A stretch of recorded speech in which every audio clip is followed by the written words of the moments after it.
Раз, два, три, один, два, три, раз.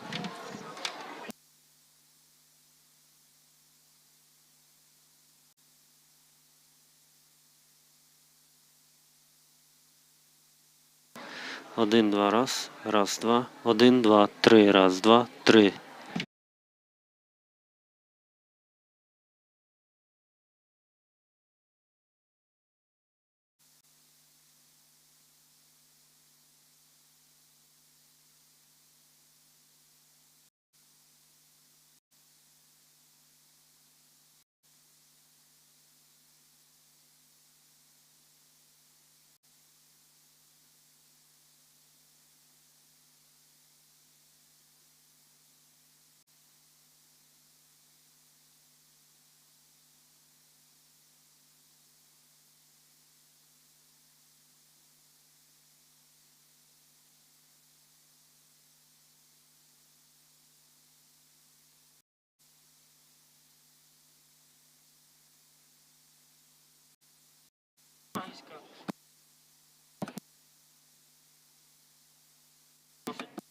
Ну так.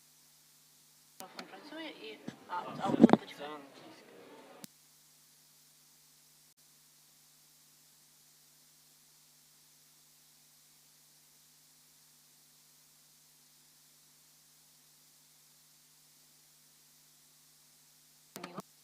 Віджали англійську.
Dear colleagues, dear friends,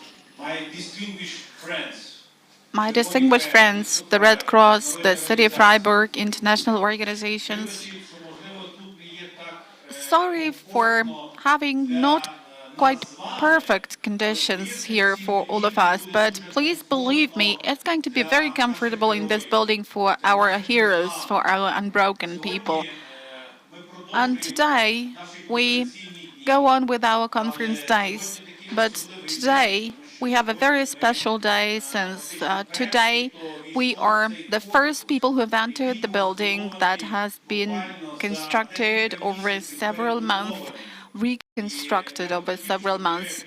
So let's applaud to our great partner, the Red Cross, that has joined in this initiative.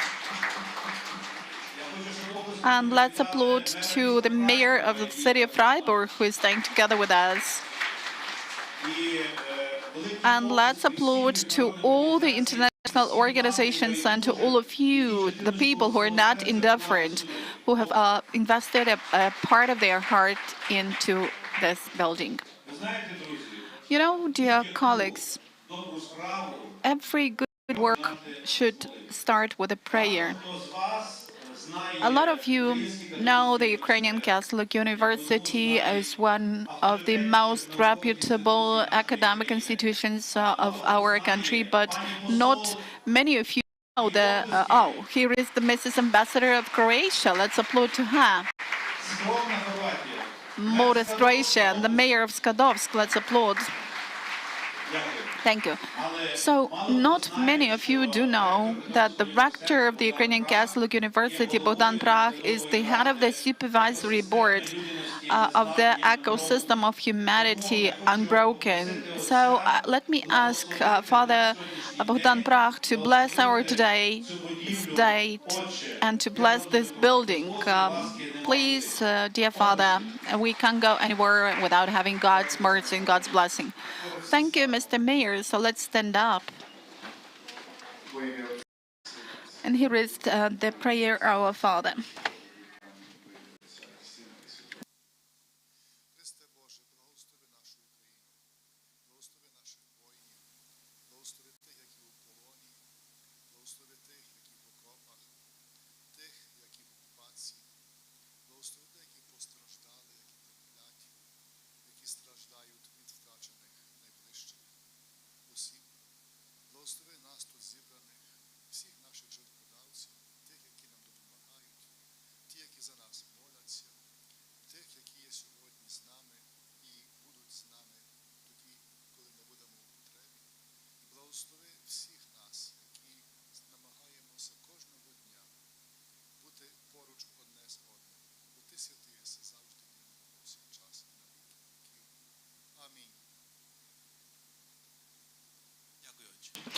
Father, thank you, friends.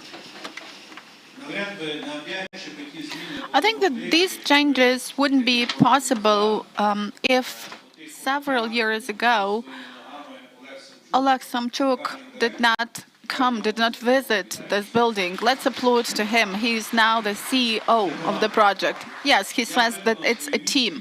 I've already accomplished my mission, and I'm giving the floor to Irina Zaslavets, who is the voice, the mother, the founder of the Unbroken Foundation. She's the person who is not in the part. She has given all her heart to the Unbroken project.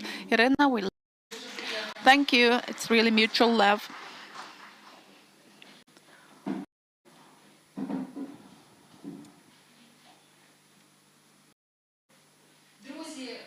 So, dear friends, good afternoon. We are very happy to see you here because important milestones in our lives should be shared with the people who are near and dear to you. And today, that is really a very milestone since we are opening the new building of our National Rehabilitation Center. And this is going to be the space for the recovery our patients. That is going to be the place where our experts, our doctors will try to make their life better and full-fledged. And of course, they will work with all the people who have been wounded or have suffered as a result of the war. 7 stories of 4,000 square meters of the building with the most advanced equipment. That's what we have here. And they will be fighting together with our team for every gesture, for every emotion of our patients.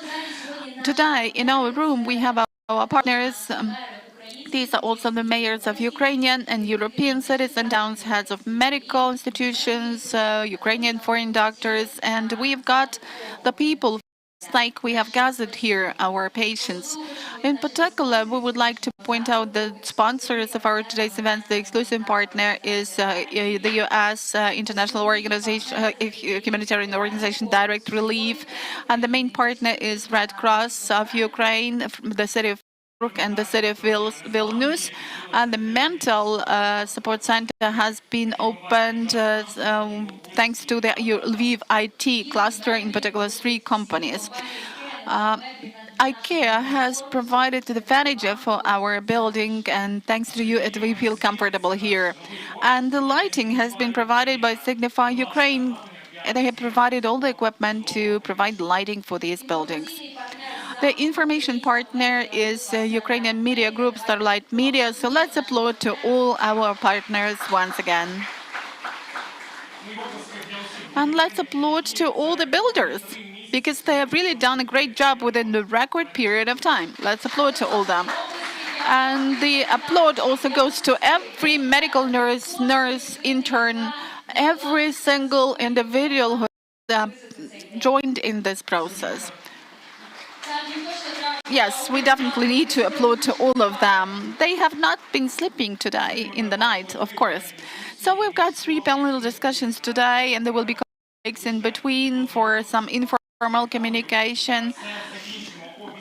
We will end it all up at 6, and me, Orest Homolovsky, and the development director of the First Medical Union of Lviv and the head of the Unbroken Project, Irina Zaslavets, will be the facilitators of this event.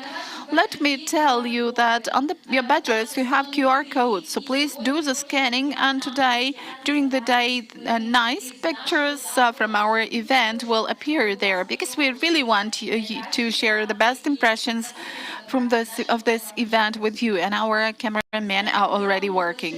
You know, Unbroken is only 1 year old.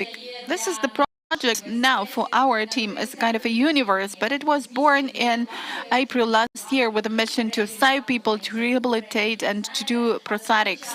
And over this period of time, we have provided assistance to 13,000 wounded people and 10,000 of IDPs.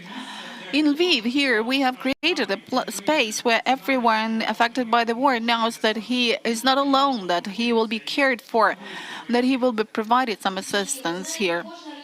And every individual, in fact, should be sure of the fact that he or she will be helped, because this confidence really adds life energy and stability in your life. Every single person in Ukraine should be protected, should feel protected, and should know that there is someone who will take care of him or her.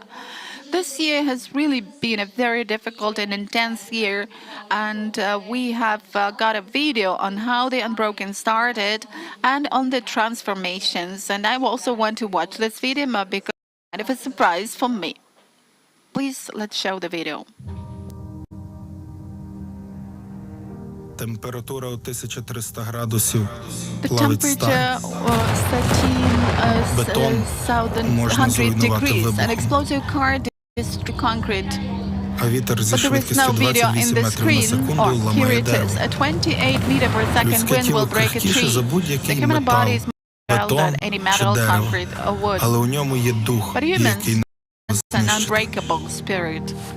Тому ми незламні. That's why we are unbroken. Усі трагедії цієї війни Every мають tragedy імена. of this war has a Вокзал у name. Краматорську The train це station родина in Kramatorsk Степаненків. bears the name of the Знищений Stepanenko Бахмут, family. The devastated Микита. Bakhmut is Mikita. Житлові квартали Сергіївки, Serhivka's брати residential Володимир та quarters are the Яків. brothers Volodymyr and Yakov. Коли закінчиться війна? When will you be back? When the war is Ракетні over? удари поруч Into з the нашою shelter. лікарнею. Missile strikes next Перші to our евакуаційні hospital. The потяги, first лікарів evacuation без trains кордонів. of Усе Doctors це досі Without перед Borders. очима.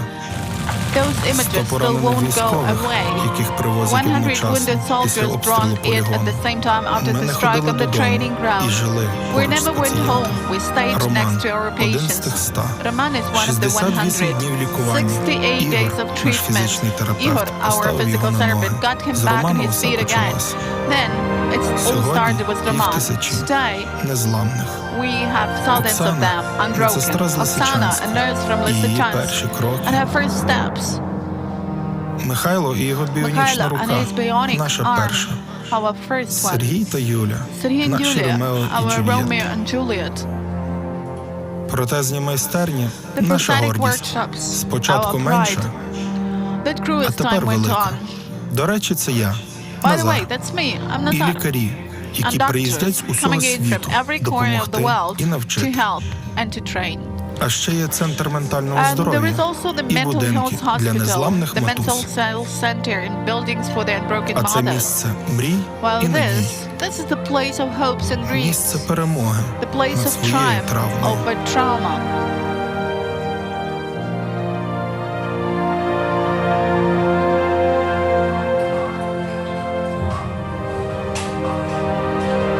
Хтось був на Зміїному, Some were at Snake Island. хтось не знімає балаклави, Never remove their а хтось balaclavas, вирішив their охреститися в helmets. лікарні. And some chose to get baptized in the hospital. Сотні і тисячі Hundreds and неймовірних історій. thousands of incredible stories. Щодня ми разом Every day, протезуємо, together, we make реабілітуємо, prosthetic limbs, лікуємо, оперуємо, rehabilitate, treat, розповідаємо operate, історії, tell stories, шукаємо кошти, fundraise, будуємо і build, мріємо. and dream. Це наш місток у нове That is життя. our bridge into the new life.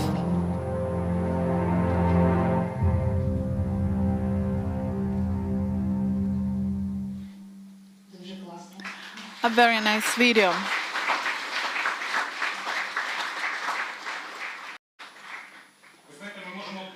You know, we could be talking over a long period of time of what are we going to do here and with whom, but the most important thing is our result. And I think that the result can be shared the best by our patients, our unbroken boys and girls. And now let me give the floor to our panel within this panel discussion to our Mikhailo Yurchuk, whom we saw in the video. This was our first patient with a bionic arm. Let's applaud to him.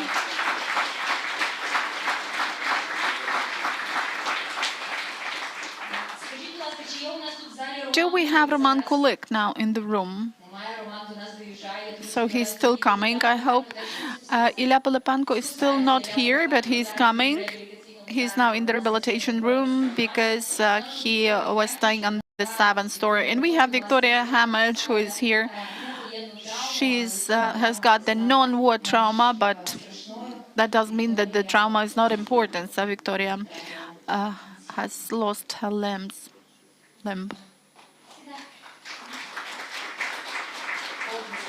Let's applaud. So we can actually start our panel, and then I will ask you to find one more chair. And Olena is here, right? Olena Svetlova, let's also invite her. Olena is a teacher from Lysychansk who has also become a part of the family of the National Rehabilitation Center Unbroken. Let's applaud to her.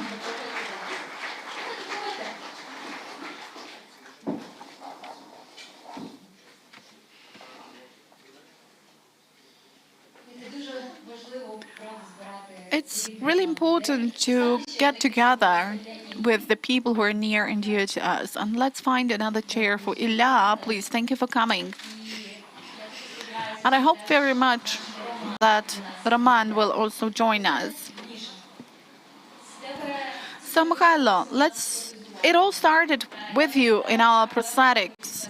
And I remember Ola saying we need to place a bionic prosthesis. And we started looking for a person with whom we could do this. And of course, we found Nazar, our prosthetic surgeon, then we found Oksana, then we found a team. But we didn't find a person who would agree to share this dream with us and to become the first person ever to take the risk. And that was you. And here is also Ilya Belepenko. Let's applaud to him, a tank driver, and he is going to become a part of our team as well. I would ask someone to help with the microphones for, I think, or well, let's probably pass the mic. Just could you show us the way you are using your prosthetic limb? How do you feel? Well, of course, it's better than without it, but not a single prosthetic limb can actually replace your own limb. I hope that technologies are moving forward and in the future that will still change. But you are using your prosthesis, of course, but as an assistive one to take something which is light, not to carry some heavy things. But anyway, I remember. Well, you know what the story was when Mikhailo got his prosthetic leg.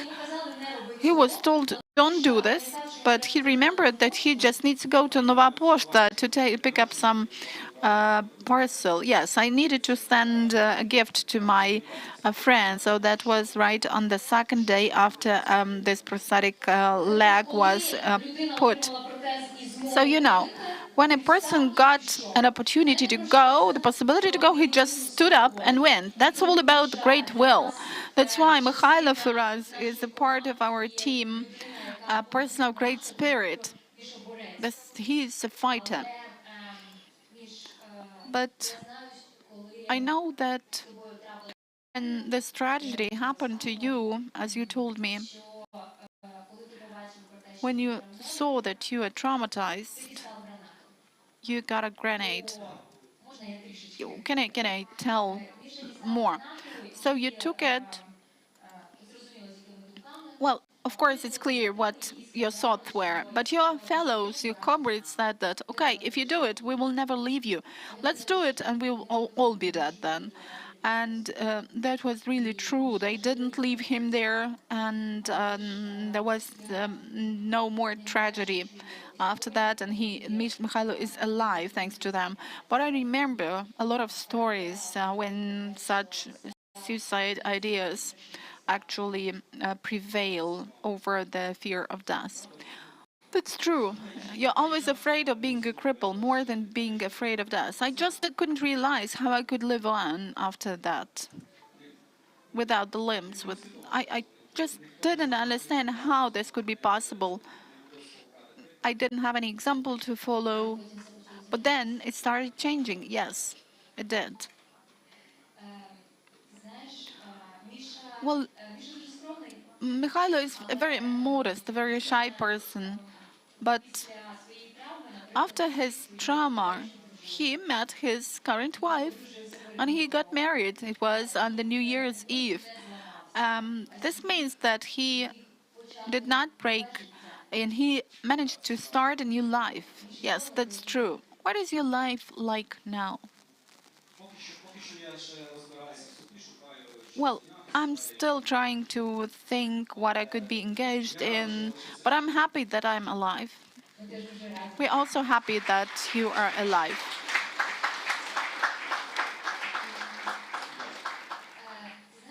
And long, long ago, fortunately, when I myself had a very severe disease, I faced the situation when I didn't have any positive samples to follow. I had never seen people who survived after cancer. And it was not actually common practice to talk about knowledge and transplantation of some tissues and some bones. Well, that was, I had to experience the surgery in Germany, but that was something from a different world. And a lot of things have changed over this period of time. There are now people who speak about that openly, and they understand. They tell you that, for example, if you have a nice form of the skull, you can actually look very nice. And now I would really tell me in the past that you can definitely win over everything if you are supported by good people. Mikhailo, so what would you tell to yourself back then from the current perspective? Well, I even don't know what to say. we hope that Milo is going to be a motivation trainer in our team. He will keep communicating with the people who've got traumas like he has got injuries, and together we will be getting them back to life in terms of their emotions. What will you keep telling them? Well, to answer your first question, what would I tell myself back then? Well, that everything depends on your decisions. But what I would tell to the patients, well, I would just show to them by my own example that it's possible to live without a limb, without an arm, without a leg. It's possible to still find your place in this life, to build your personal life. So everything is still possible. And where from have you got the greatest support? Is it friends or relatives or doctors or all together? All together, and some personal ideas. And do you feel you asked to be a part of your family? I think you're even a little bit bored with art because we love you so much that we want to have you more in our lives. But Mikhailo says that no, I've just got married, so I still need to pay a lot of attention to my wife. Could I ask your mic because I have to give it to Ilya?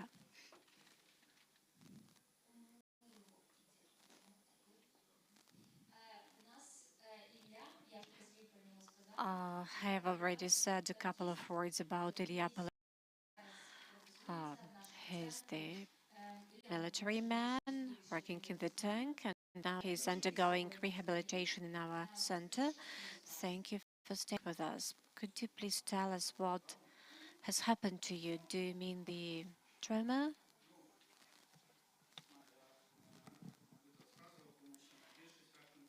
The greatest fear of people who are in the tank is to be alive in the tank. And subconsciously, I understood what I had to do when something like this happened. And there was explosion because of the mines, and there was a fire within the tank, and it was necessary to make a decision. And I had a leg injury, and there were several burns. Well, before you came here, you were in some other places. Well, that was my way of hope and desperation and disappointments. Actually, I'm really happy to get here. I was invited here. At that time, I was looking for some treatment options because my leg was not functioning at the time, and I even lost some hopes, and I took a decision that I would go and have the amputation in Kyiv. But when I came here, I changed my mind, and I decided that I would probably stay here and have some treatment and have some prosthetic limb. What did you like most?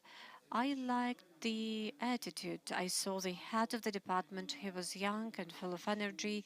I got acquainted with the team. They explained to me everything, and they explained to me that they had a rehabilitation center, a prosthesis workshop. They immediately invited a prosthetic expert, and he explained everything to me. What kind of device will it be? And they explained to me that everything would be fine, that now people can fully function having two prosthetic limbs. So actually all my questions were answered, because it was understandable that a person at least should understand what's going on and have all the questions answered, not just to imagine something.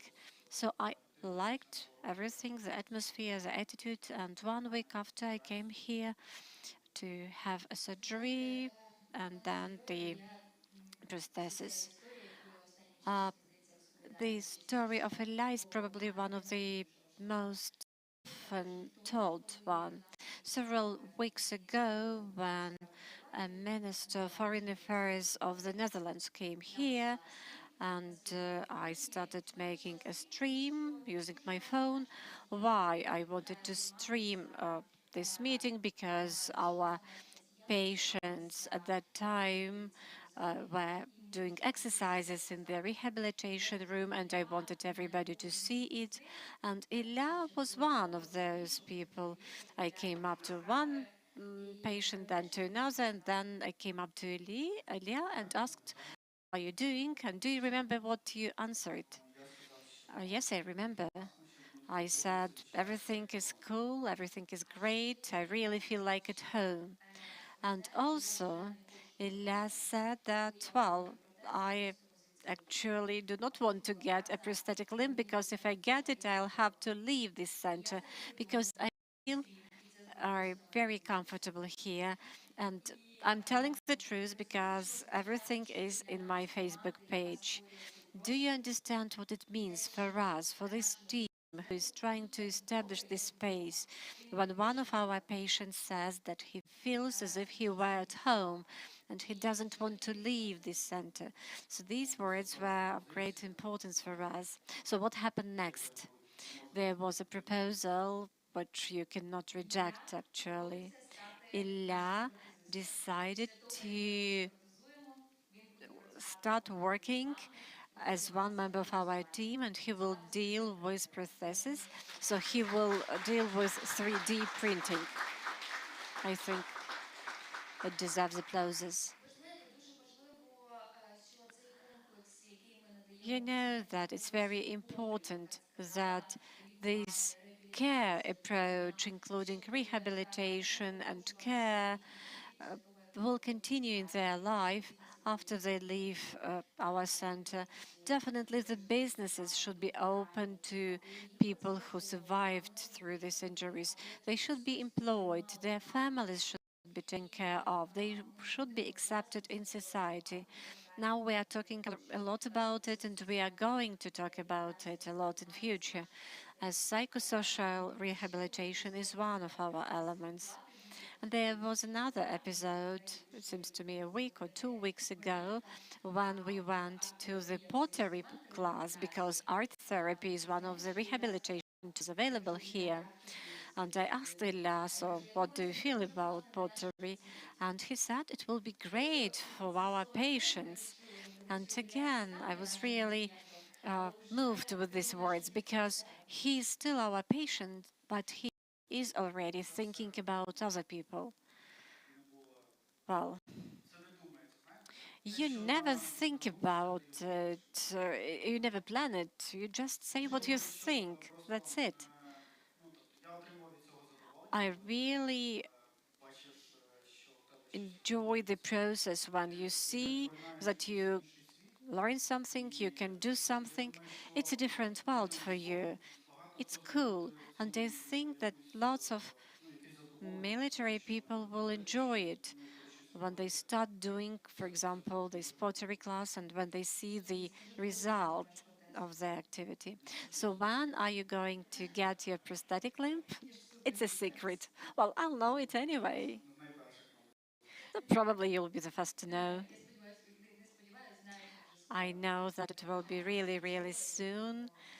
It will happen in the nearest future, and we do hope that you'd like it and you'll feel comfortable with it. And we have a surprise here online with us. Please give me a sign that our people are online. This is Joe Desena, who is the head of one of the startups and who is the head, the author of the bestsellers Spartan Way, Spartan Fit, and many others. Spartan Race is a series of races with obstacles, and these races are organized in the US and in some countries, including Canada, Australia, the Philippines, South Korea, and many others. Joe, I know that for one of our guests, you have a surprise, a gift. Can you guys hear me? Thank you for inviting us. I have some friends on as well that are big supporters of Ukraine and prosthetics all over the world. We have adaptive athletes that race in 45 countries. We put on events everywhere, over 300 events, and we're honored to be part of this. We would love to help with a prosthetic here in this case with our friend. We would love to fly him over to the U.S. Erica, you may or may not see on the screen, I'm not sure. She was kind enough, she's a U.S. Military veteran. She was kind enough to procure the prosthetic. We have to fly him over, get him fitted, and then another friend of ours is going to run a few hundred miles with him across the desert, his new leg. So I'm very, very excited.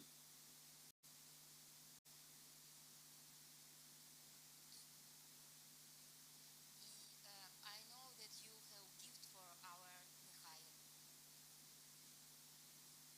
Yes, Tell me, please. prosthetic, a new prosthetic, a running Sport. prosthetic Yeah, for sport. yes. Міша, тобі сьогодні подарували біговий протез.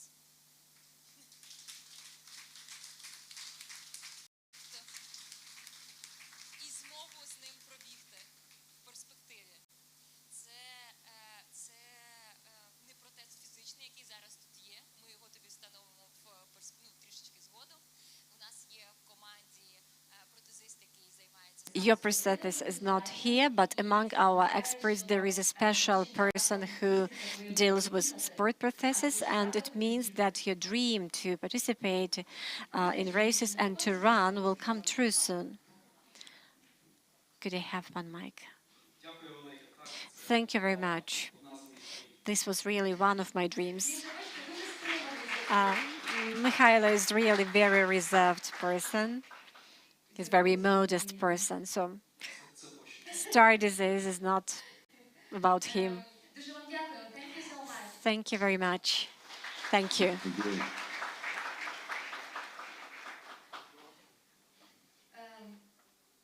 Пані Олена, Miss Olana, ви знаєте, перш ніж зараз я передам вам слово. before I give you the floor, Встигаю доїхати ще I would say that unfortunately one more participant, Roman, unfortunately won't be able to join us.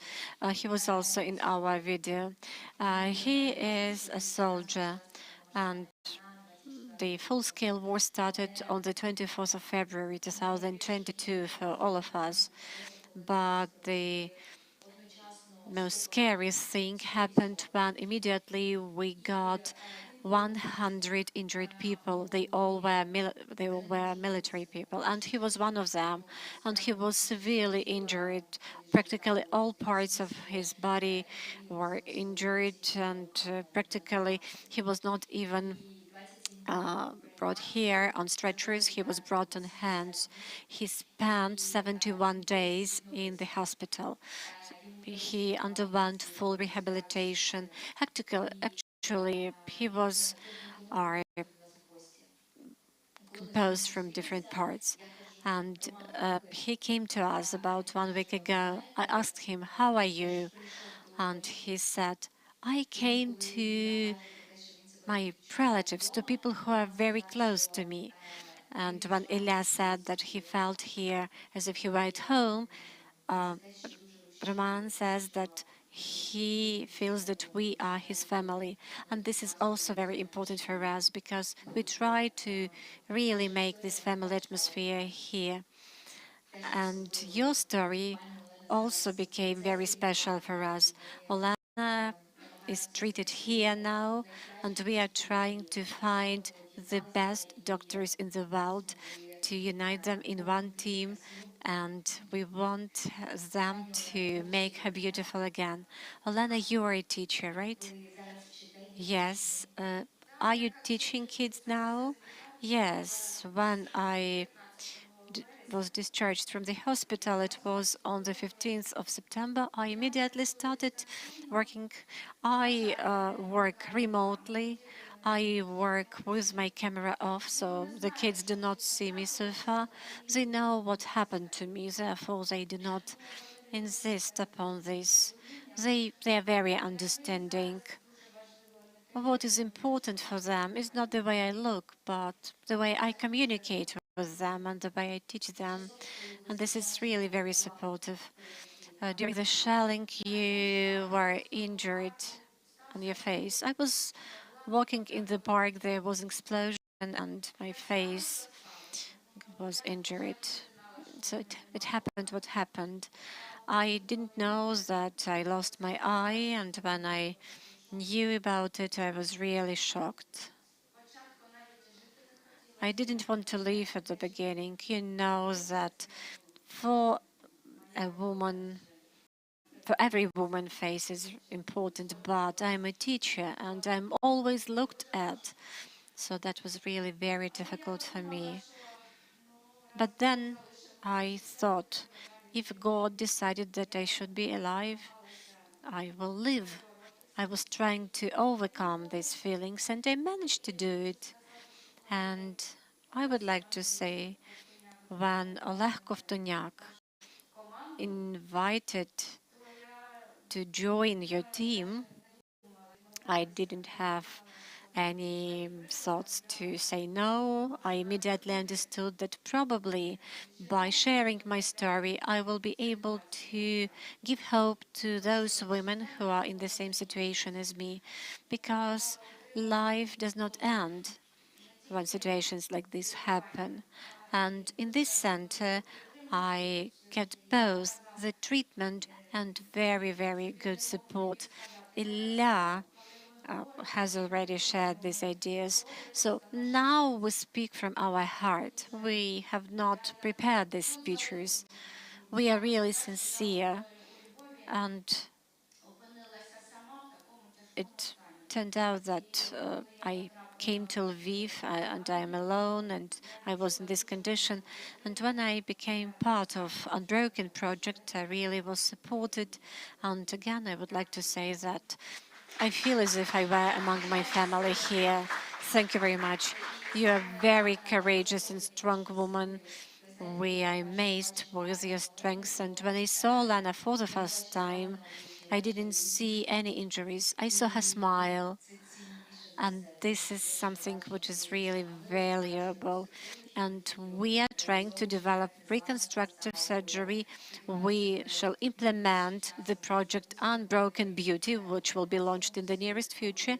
And we shall take all the efforts for you to be able to work with your camera on and for your kids to be able to see you. I'm sure that it will be like this. Thank you very much for joining us. Thank you. Thank you for your support. And could I have this mic once again? Misha. Probably you aren't a very talkative person. Probably Olena is. Olena, Olena, you have saved us. Vika is the only one here who has a civil injury not related to military actions, but it doesn't make this injury less serious. I am a bit nervous. Well, we are supporting you. On the 9th of December, I was coming home from my work, and actually, it's still the war that is to blame for my story. There was energy blackout, and I was crossing the road when the traffic lights were off, and I was knocked over by the bus, and he actually pulled me for several meters, and my leg was under the car, and I was conscious all the time. We were waiting for the ambulance. It was the rush hour. There were traffic jams. But when the ambulance came, I was calmed down a bit. There was strong pain because definitely my leg was severely injured. But I was brought to the hospital and everything is fine. So you were given already your prosthetic limb. So what does it mean for you? What will it mean for you? Support. It means support. And I do not have the prosthetic limb now, and I lean a bit to the left. But yeah, I was already given that limb, and if it were not my fall, I would probably start using it on the 20th day after amputation. This was very quick result. I know that there were certain issues with walking, and very serious and expensive equipment was used in order somehow to uh, teach you walk again. Walkboard is a very cool robot, and when I used it, when I was walking with it, I felt my posture, I felt walking as if I were without it. So it's necessary to learn how you use your prosthetic limb. But when you use walkbot, you feel as if you were walking before the trauma, before the prosthetic limb, and really it was easy for me. Walkbot is available at one of our floors. It was given to us by the German government. It cost 600,000 euros, and a person becomes part of it and starts walking. And walking may be corrected. And we were discussing whether we need very expensive equipment or not. And we understood that this is not the matter of discussion. We need it very much because, first of all, it's the best way for us to take care of our patients. It makes the work of physical rehabilitologist much easier because when Walkbot is working with one patient, a physiotherapist may work with another one. And why is it also important? Because unfortunately, in Ukraine, we do not have enough rehabilitation experts. And if there is a robot that may provide assistance and may assist such people as Ilya, Victoria, and Mikhailo, definitely we have to use it. And I hope you'll agree with me, right?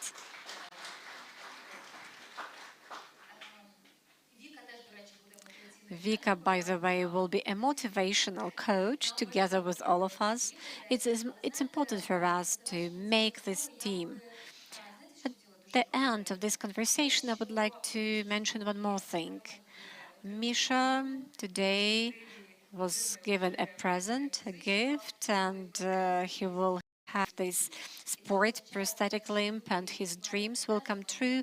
And that means that people with prosthetic limbs are full-fledged players of this life, or members of this society. And now our society is faced with the challenge how we should properly communicate with these people, how we react to a person with prosthesis, to a person with facial injury, with burns on his or her body. How should we talk to these people not to make these people uncomfortable and not to make ourselves uncomfortable? How we should look at these people, how we should behave. And even yesterday, I was asked the same question. And there is a very good rule of such inclusive communication. Nothing about us without us.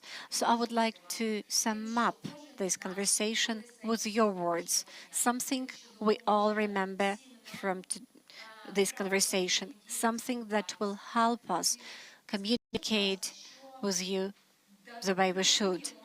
Mikhailo, could you tell us what is annoying for you? Something people do and you feel uncomfortable. So how should we behave? I think it's individual actually, but there are certain moments when you walk and people just turn around and look at you, look at your leg, and in these moments I feel uncomfortable. Sometimes people say, okay, get better, and it's not actually very understandable for me. I'm healthy. I do not have a limb, but in all other respects, I'm healthy. And when a person says, okay, get better, recover, it's not probably very good because I won't have a limb. Probably better say, get lucky, or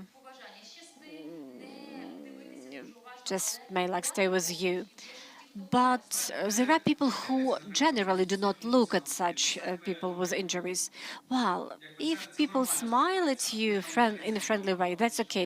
When people look at you directly, or people, again, probably scared when they see you. That's not comfortable as well. So just to respond in the usual way, to smile, to communicate in the way you communicate with other people. I witnessed a situation when a person in a wheelchair in the church was given some money just because a person was in a wheelchair, and people were trying to help in this way. I think this is something we should not allow here in Ukraine, because our society is also under transformation. Vika, are there any concerns of yours? From the very first day when I came here, I told my relatives and my friends, please do not take pity on me. Support me, give some words of support, encourage me, but do not take pity on me. And there were lots of people in the streets, and I actually will support Mihailo here, who were looking at me, looking like staring at me, actually. And this is not nice. We are unbroken. We need support, but this support may be with your smile, probably with your kind words, with a piece of advice. This is something we need. Vika again said, smile. We should be friendly, we should be sociable, we should be smiling. Olena.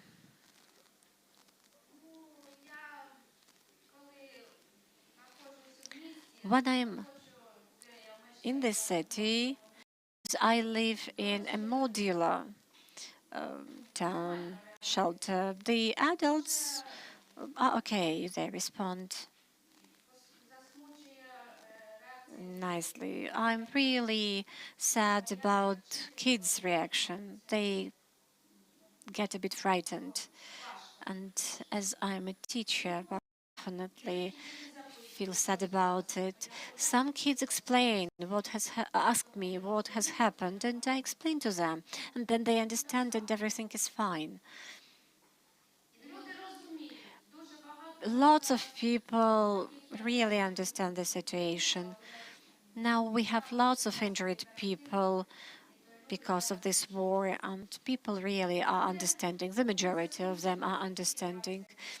I'm really sad about the children's reaction. And that means that parents should talk to their kids, explain, probably show some videos. For example, in transplantology area in Japan, they make some videos. So actually, they have a social campaign when there is a toy, and this toy, for example, the elephant was given a bear's paw, and by such videos and cartoons, kids were actually taught what is happening. They were trying to make this world better. I like when people look at me, I smile at them, and by doing this, I make them uncomfortable, feel uncomfortable. So I actually respond to such looks in a normal way. Well, when people take pity on me and start saying, well, oh God, what has happened to you? That's very annoying. Some people were trying to kiss your hands. Well, that was a story when we were standing with one of the psychologists from our center, and really a person was trying to kiss my hand, and we were at a loss. We didn't know how we should respond to this. Well, a person was trying to show compassion or probably support, or I don't know, but it's definitely not very nice when some unknown person is trying to kiss your hand. Probably before you approach somebody and ask questions, were you on the battlefield or something else, probably the first thing you should ask, could I ask you something? Would you like to share your story? Probably some people do not want to speak about the situation. Probably they still feel painful about it. So the best thing you can do is to ask whether the person in question is going to speak about it, would like to share his story, and only then ask what has happened to you. And another point, when such things, uncomfortable things happen, sometimes people look at you and want to say something but don't know what to say. The best thing you can do is to probably smile, probably give a nod with your head, showing a sign of gratitude. Probably it will be the best thing. I don't know what else I can add. So we already mentioned several ways. Just a smile, just normal look. A question. Shall I help you? Do you need some support or help? Because once we were eating pizza and pizza was brought to us, and I couldn't understand whether I should help Misha to take pizza or not. And our prosthetic expert said, well, can't he do it himself? He isn't a disabled person. And I think sometimes a sense of humor will come handy. But the thing is not to violate the individual boundaries of a person. I recently got my pension certificate, and there was a family, and there was a boy, and the boy said, well, he is the robot. And what did you feel at that moment? I, I started laughing. I didn't have any negative emotions. Sometimes in the shop, people, children come to me and just say, can you bend your limb? And the kids are impressed. They say, wow, that's cool. I also want to have something like this. Children are really nice, and they are really good. Well, you have a different story, actually. Uh, Misha and all the others have probably their inner secret, not to take pity on themselves, to communicate properly. You come to Misha, and he doesn't get up to welcome me. I ask, okay, probably you could stand up, and yes, he stands up and welcomes me. Well, I was at a loss at that time.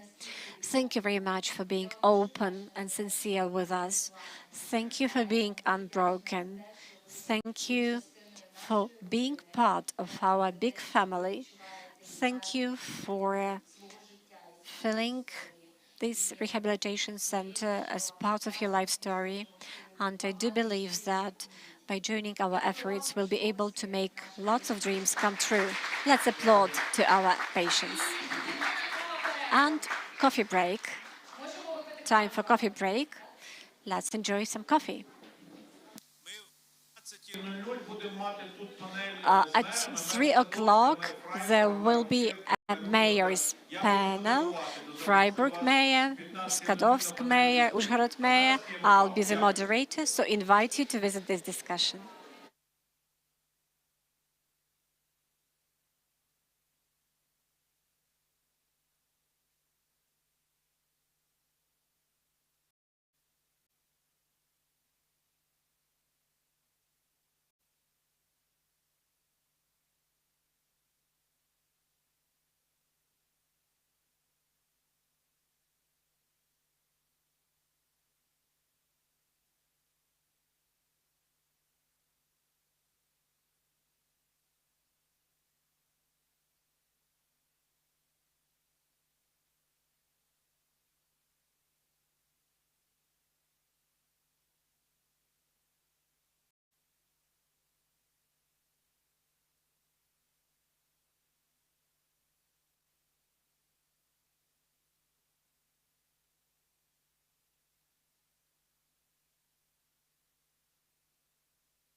Шановні колеги, друзі, прохання всіх заходити до зали, будемо починати панельну дискусію наступну. Запросіть колег, хто на вулиці, хто має бажання.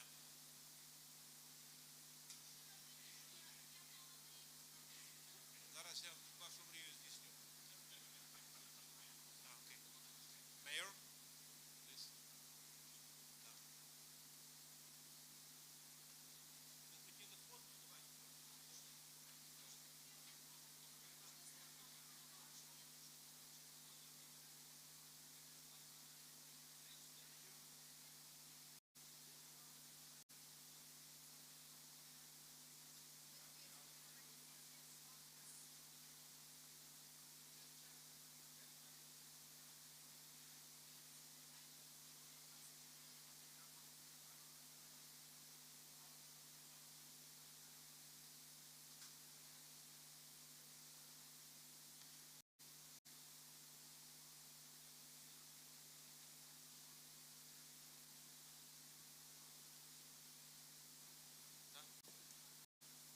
Доброго дня, шановні колеги. Good afternoon, dear colleagues, mayors. Let us start our panel discussion, and let me express my gratitude to our guests, ambassadors, representatives of international organizations. Today, we have a day that gives us another step towards the opportunity of providing assistance to more and more people.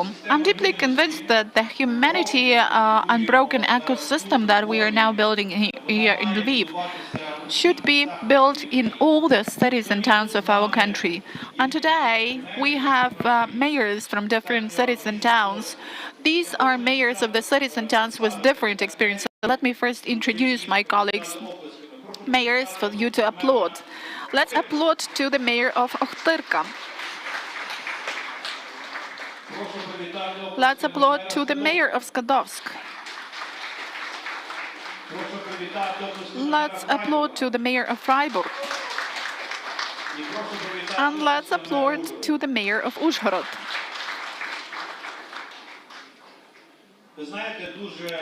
Well, you know, it's very easy to be a mayor if you can just come to your workplace, work, and solve the problems. We have Mr. Yakovlev among us. He's the mayor of Skadovsk. Skadovsk has been under occupation for already a year. And he is managing the town to the extent it is possible remotely. This refers to education, to finance. But I cannot even imagine what he's in for. We truly believe that our army will soon liberate the whole south of the country, and that he will be able to physically go back to Skadovsk. But what is he going to face there? On the one hand, there will be the residents who are now living there. On the other hand, these will be the residents who have left the area and who will be coming back home. I think that it's only you who can really imagine the full picture and the whole range of problems, in particular psychological rehabilitation, physical rehabilitation problems that you're going to face. So let us listen to your ideas, to your vision of what it's going to look like, because you are really in the worst situation now. Good afternoon.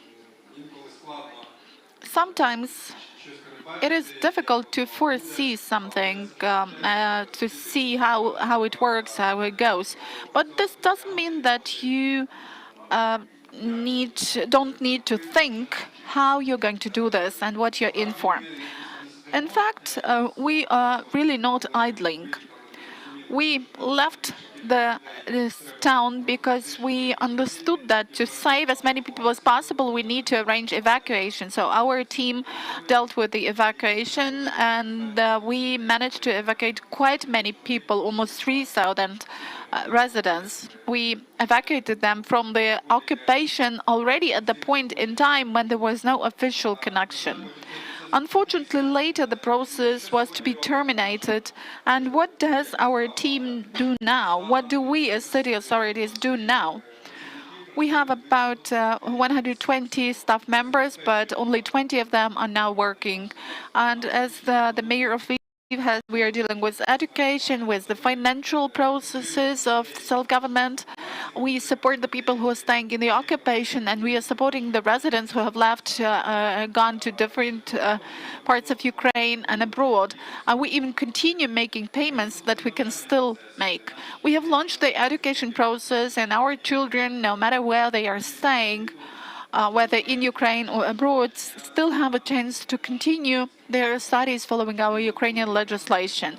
And when we launched the education process, we saw that children are really facing some psychological problems. And when we saw this, we launched a special program for children. That is the program developed here in Lviv jointly with the psychologists. That is the psychological rehabilitation art therapy step-by-step program. This is the program for our students who are staying in different parts of Ukraine and other countries, and that is all about psychological rehabilitation they are badly in need of. We have selected almost 200 children who have given their consent to go through a course of this art therapy, and the results are already incredible. After 2 months of group work with psychotherapists in the remote format online, well, they were not quite acquainted with each other, but sometime later we got very positive feedback both from children and from their parents, who said that this is something they really need. This is like a gulp of fresh air for them.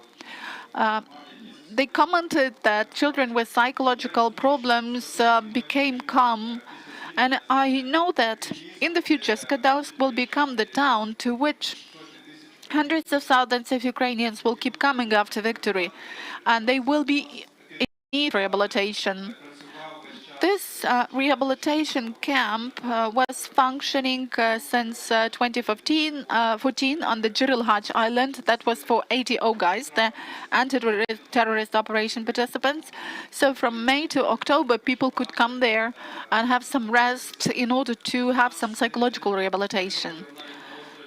On that island, we even had a marathon that was called the Achilles Marathon. It was in 2021. And by the way, one of the participants, he had an injury. He didn't have a leg. But that was a marathon across the lakes, sand, marshes, swamps. So we were concerned how he was going to cover this distance. And after the end of this running tour, by the way, it was she, it was not him, he.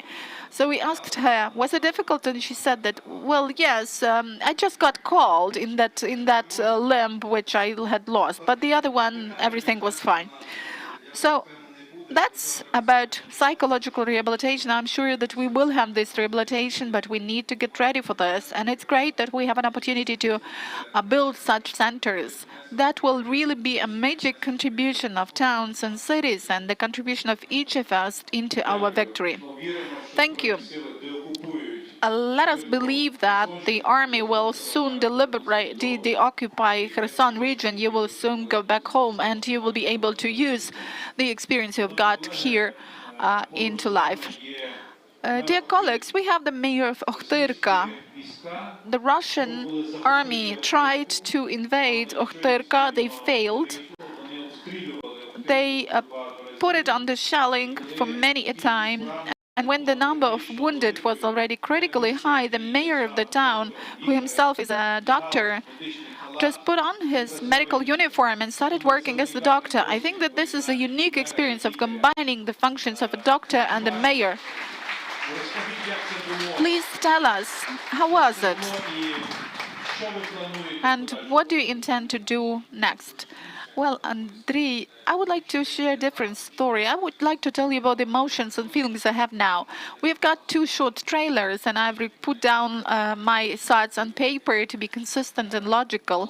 But, now, as a doctor, I've got a feeling of an engineer who's just come to the exhibition of progress, exhibition of achievements, of new cars that are not produced now. That is something new. It's like Elon Musk or some brand new cars, hydrogen cars. So that's what my impression now is as a doctor.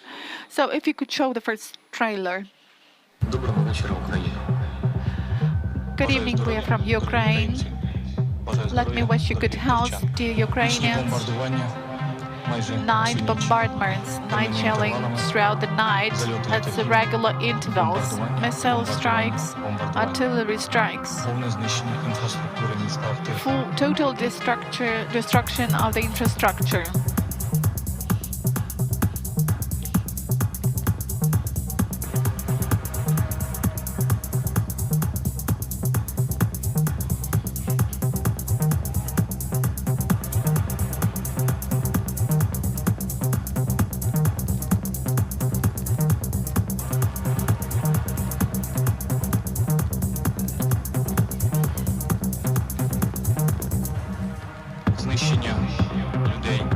Destruction of people through famine, through cold, through fire, physical destruction of people.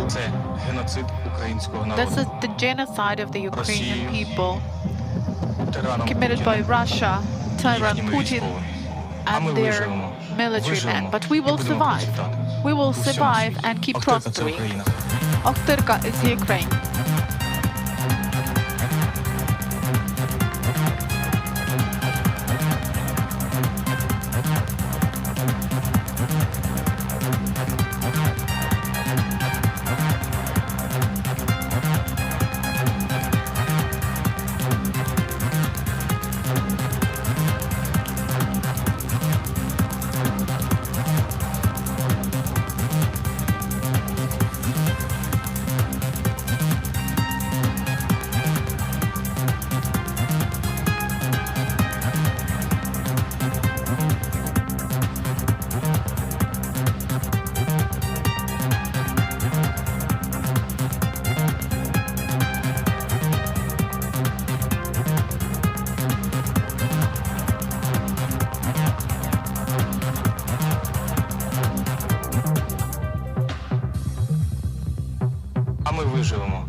And we will survive. We will survive and keep prospering throughout the world.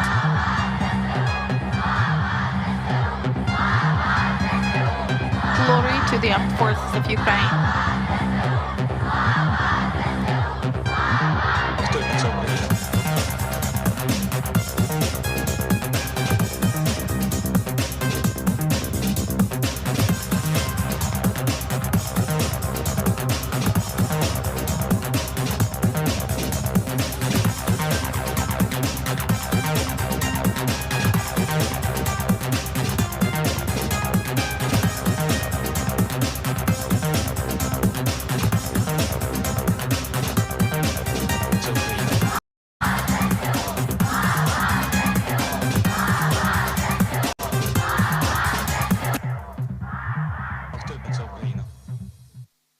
Ochtyrka is Ukraine. Thank you.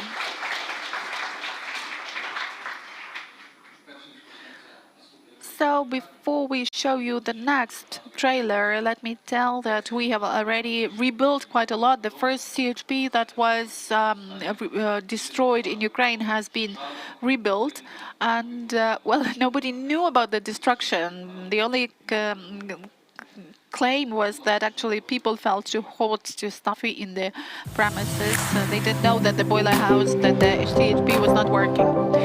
The other trailer is about the hospital, district hospital of Ochtyrka.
Last year, we managed to, and we had to actually build a boiler house because we didn't know what will happen with district heating.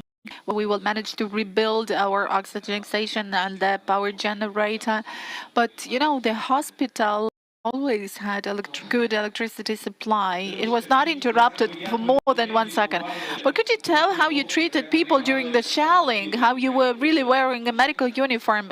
Okay, let me tell about this as well. On the 25th of February, at about 2 o'clock, when shelling was launched and when there were cluster ammunition from Uragans to Okturka, there were more than 20 people wounded, and there were people who perished. The girl Alisa, whom you probably have heard about, she was not the first child that perished, but Okturka is probably the only city that, on the first days, was conducting an information war. And it was not difficult to do this because we had all our team together. We didn't know whether we will survive or not, but at 2 o'clock, when the shelling started, I just gave a call to the chief physician of the hospital and asked whether they needed my help. So I had to do some surgery, 6 surgery operations with some fractures, bone fractures, thigh fractures. I've got 20 years of experience. I used to be a surgeon and the head of the department and a traumatologist. But after those surgeries, I understood that we would be destroyed. I mean, that the Russians will try to destroy all of us. And that was the point of time when I just shot a video with my basic thoughts. And here are my major remarks. Thank you, Andrei, for inviting us and for holding this forum. I'm a doctor, and my task has always been to be saving human lives and to help their bodies recover. For more than 3 years, I've been the city mayor of Okhtyrka, and now I really understand that community, country, and the world are also a body, are also a living body, a living organism that needs to be rescued. A lot of our communities are being attacked by the great virus of hatred, and our motherland is really having this disease, and the task of every mayor is to cure all the communities and to cure the whole country, to kill the virus and to get the immunity for generations to come and for centuries to come. Starting with the first days of the full-fledged war, together with my team, we started preventing the enemy from coming and killing our community, our society. The enemy came once, they were killed, and after that, Okhtyrka was not occupied any single time. So Okhtyrka didn't let the enemy go through it. Our people were not raped, our people didn't have any psychological torture. Our people are people heroes. That is what I can tell you very sincerely. Money and finance. These are the components that are the basic ones for the achievements, but these two basic components used to be the main ones until the period of time when Ukraine and Ukrainians started proclaiming to the whole world the values of will and freedom. And now I would say that the components of war, will, freedom, which is genetic for all Ukrainians, finance, and also people.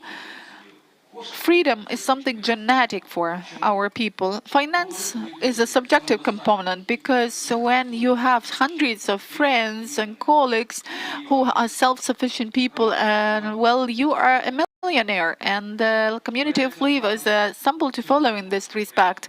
The Unbroken project is also an example of that. I've just jotted down what Andriy said today. Okhtyrka, in the first days of the war, was also an example of this, because it was at midnight when I gave a call to the mayor of Lviv on those first days, and he just told me, stay safe, keep going. And the only words of support were a relief for me back then, and I felt his support every single day. That's why this is an example. Again, I would say that money is something subjective. If something, the community, well, suppose Mr. Sadovey has organized numerous forums, international forums, or forum city for city. This is about billions of money involved, raised for our communities, raised for Ukraine, to kill this virus that we have in our country. And this is important for us to gain the immunity to prevent the enemy and to not to accept deaths in the country. And the third commandment is people, is individuals. And today's forum is about people who are willing to have freedom and to win. You know this slogan that the most important value is humans. So I think that we are really following this slogan. I can talk about medicine for hours, maybe even for days. In 2016, I saved a 1.5-year-old girl during a traffic accident. She had a fracture and she had a break in her spinal cord. And why am I mentioning this? Because in 2016, after some stabilization of this child, I went to Beijing together with her to have a rehabilitation course for her there. And the state-owned rehabilitation center in Beijing, to which we went, as compared to this institution, is much, much worse. Even if we take into account all the robototechnics. So what we have here is the dream of every mayor. And now, when I have entered, I've told you that I'm overwhelmed with feelings. I feel that it's really a great achievement, medical achievement. You know, Andrei, your building, your center is really much better. I've visited a lot of centers. I had one patient before the war with phantom pains. It was something not quite well known in that period of time. It was also after the traffic accident. But you know that no narcotics, no blockades can actually be helping in this case. This is what you have in your mind, in your brain. And the patient wanted to commit a suicide. He was saved, but he had to stay in the hospital. And I started reading a lot of literature and was trying to find a way to somehow deceive these phantom pains. And I found a way out. We have quite a strong organ. This is the sight organ, our eyes. So if we see with our eyes something which does not exist, in the brain, we have this switch. We invented a mirror-like device where there is the mirror reflection of one limb from the other limb. And you know, this patient had those phantom pains for several years. And of course, it didn't happen overnight, but about a month later, when he was discharged, he gave us a call and said that, well, sometimes I don't need any analgesics. Sometimes I take just one pill of analgesics. When the full-fledged war, full-scale war was launched, a lot of doctors told that 3D printers can be very much helpful, and they thought that they could really be helping using 3D printers in case of all those mine explosions and shells. But it so happened that really all those explosive ordinances lead to the amputation of limbs, unfortunately. And I can see that the future is behind biomechanic processes and exoskeletons. And as far as exoskeletons are concerned, we have been looking for exoskeleton for this girl, but I have only read about it in books. I have not yet seen it. But that is about the future. What else can I tell you? I'm really grateful to Andrei. I'm really grateful to the whole team, to all those who have come. And the main thing now is humanity, humanness. That's what I saw here. Boys and girls smiling. When a patient smiles in spite of pain and nostalgia, this means that the recovery process has been launched. When the patient is smiling every day, that means that he can be one of the rank and file soldiers and be striving for victory. So I am really dreaming of having at least a small similar rehabilitation center in our town. That is the dream I will be looking forward to. Glory to the unbroken, glory to Ukraine. You know, dreams can come true. Thank you.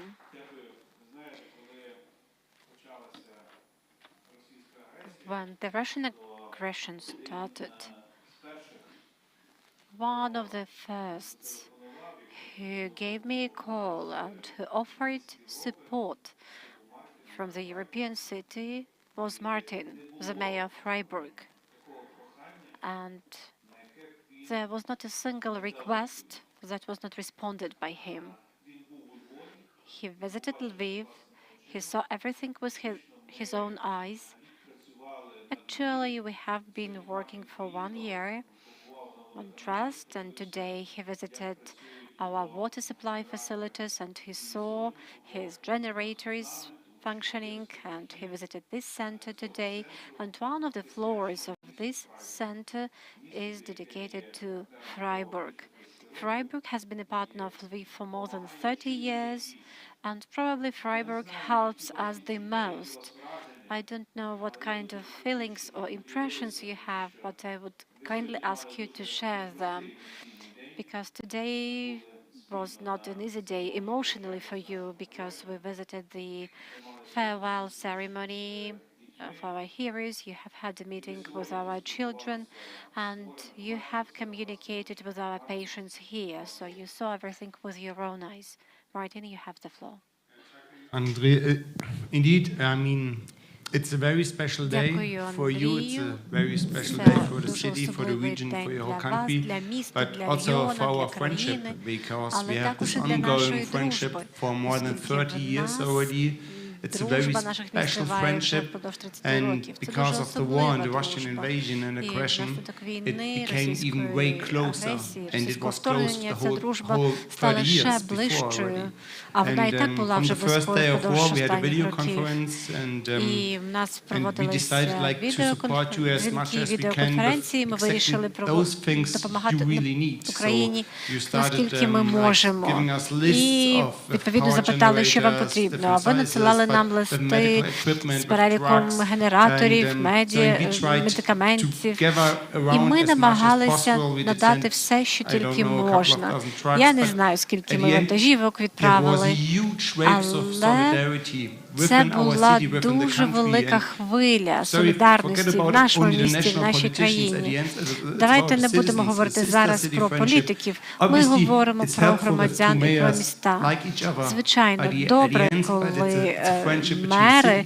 cities, дружать між собою, але schools, також добре, коли universities, дружать між hospitals, собою and so і on. громадяни, And, лікарні, садки, we never школи і ever так got далі. more money before than Ми in this situation for a sister city, for Lviv. ніколи не отримали One phone call, I've got стільки like medical фінансування на equipment for 3 допомогу, million як euros для at the state Львова. government. Never ever before as mayor that easy Це money були from the state government. величезні But also кошти, from які the national надходили government, також we із try to lobby and to федеральних lobby to земель, ask, із and національного one of our уряду. members of Ми parliament, she намагалися was at the town лобіювати hall ці in Lviv as питання. well, and the Одна з national членів government нашого парламенту decided like to offer 22 million of euros. So that's different levels, like the local level, the regional level, the federal level.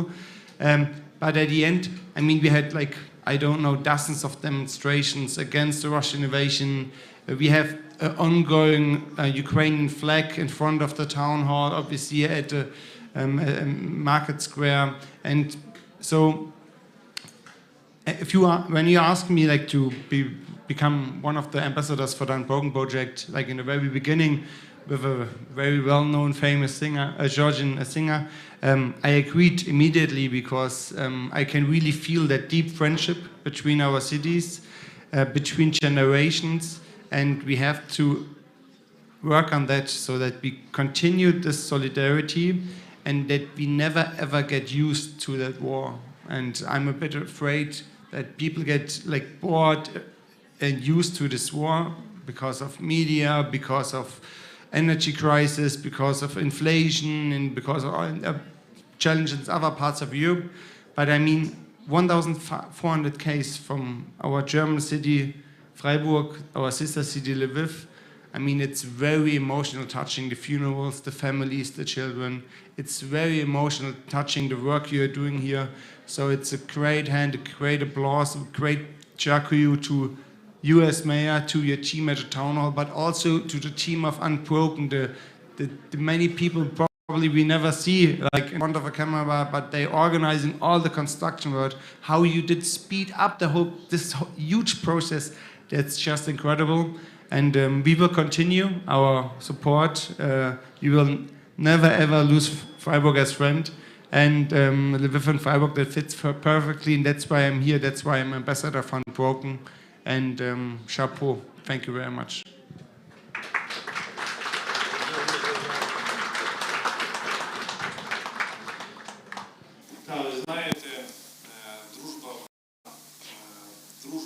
Yes, you know, friendship actually is seen in difficult times. When everything is good, that's easy. But when it's difficult, only the real friends come with help. Here we have the mayor of Uzhgorod, the mayor of the Transcarpathian, one of the Transcarpathian cities, where we have very nice air, thermal waters, and I understand that Transcarpathian region should become part of the process of rehabilitation, because lots of Ukrainians already went to your region, and definitely there should be some infrastructure things done. So I would like to hear about your actions, what you have seen here, what you are going to do at your place. Because when you want to see spring coming earlier, you have to go to Uzhhorod, the Transcarpathian region, because spring comes there quicker. Thank you, Andrei, for inviting me here in this great center, at this great event. And first of all, I would like to express our gratitude to our defenders. It's owing to them that we are here in Lviv, in Western Ukraine, and it's owing to their efforts that we can organize this forum. Here we have these young people whom we actually owe our life, and now it's our turn to help them. During the first days of war, we have had lots of IDPs, and even now we have lots of people who had to flee their homes. We have got lots of support from our partner cities and donors. One of our German cities, actually, and we have got lots of support and aid from Germany. That's really nice. And Mr. Mayor, we have seen this rehabilitation center, we have seen the rehabilitation rooms and wards, and I'm really impressed. Everything is great. I was born in Lviv region, but now I'm working in Transcarpathian region, and actually Lviv region is a driving force for all those processes happening here in Ukraine, and I'm really pleased about it. Transcarpathian region has its own advantages, because actually we are behind the Carpathian Mountains, and the resort opportunities should be definitely used for rehabilitation and for treatment of our soldiers. I'm talking about people who have combat traumas, and even during the first days after surgeries, there should be rehabilitation in such centers as this is, and the next rehabilitation stage should probably be in some resort areas, for example, Svalyava, Kosino, Mizhgirye, where we have all the facilities, and we have adopted a special program, and we are going to fund this program, which will be aimed at high-quality rehabilitation in some resort facilities, sanatoriums, which are really very famous all over Ukraine. Now they should be re-equipped for rehabilitation of our soldiers. Mr. Sadovy, you have shown a good example, and we are going to actually follow your example. We have very very good cooperation with the military regional administration, and we are also working in this direction. So thank you very much, and I would like to congratulate all on these Easter holidays. I wish all of us victory and peace, and I invite you to visit Treskopesian region and the city of Uzhgorod, because in a couple of weeks there will be sakura trees in blossom, and we would be happy to see all of you there. Thank you.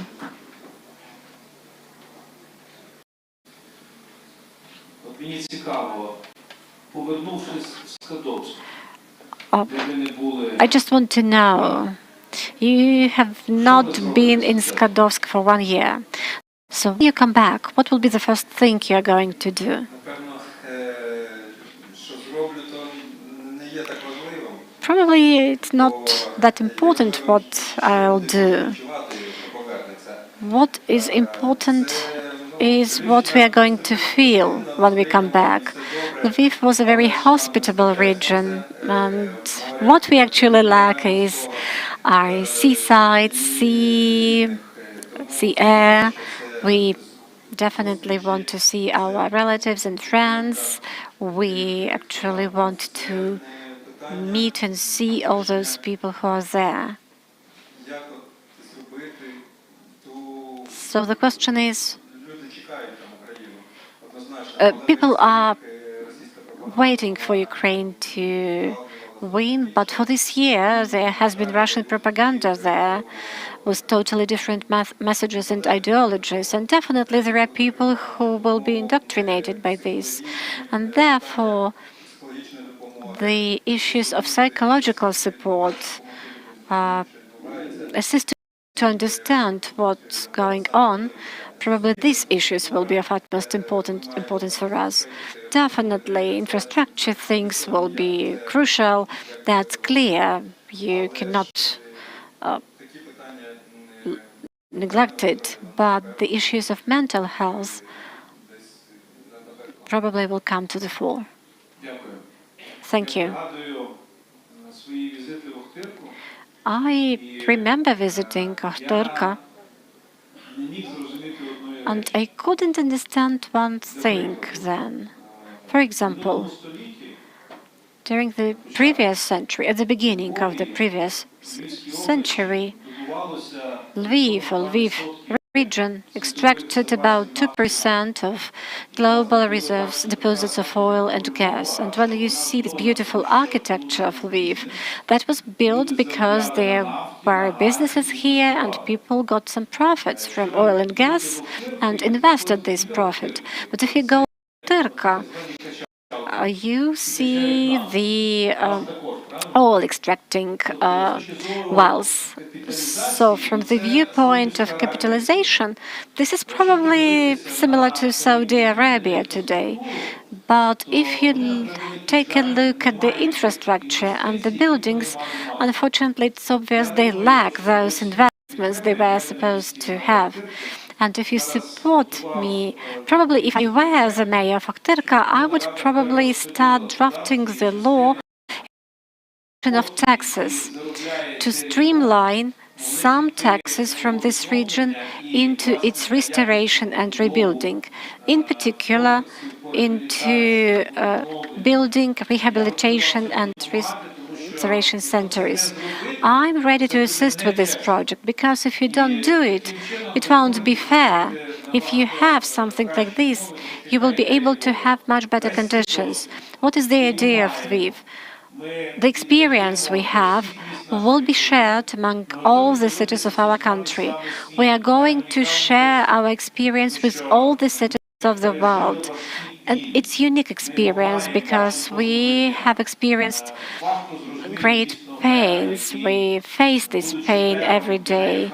It's difficult to see a mayor who is a doctor and who has to do some surgeries just because that's life.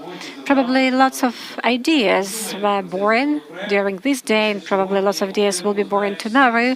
But think about this potential project, because Ohterka is known to everybody now, and nobody will actually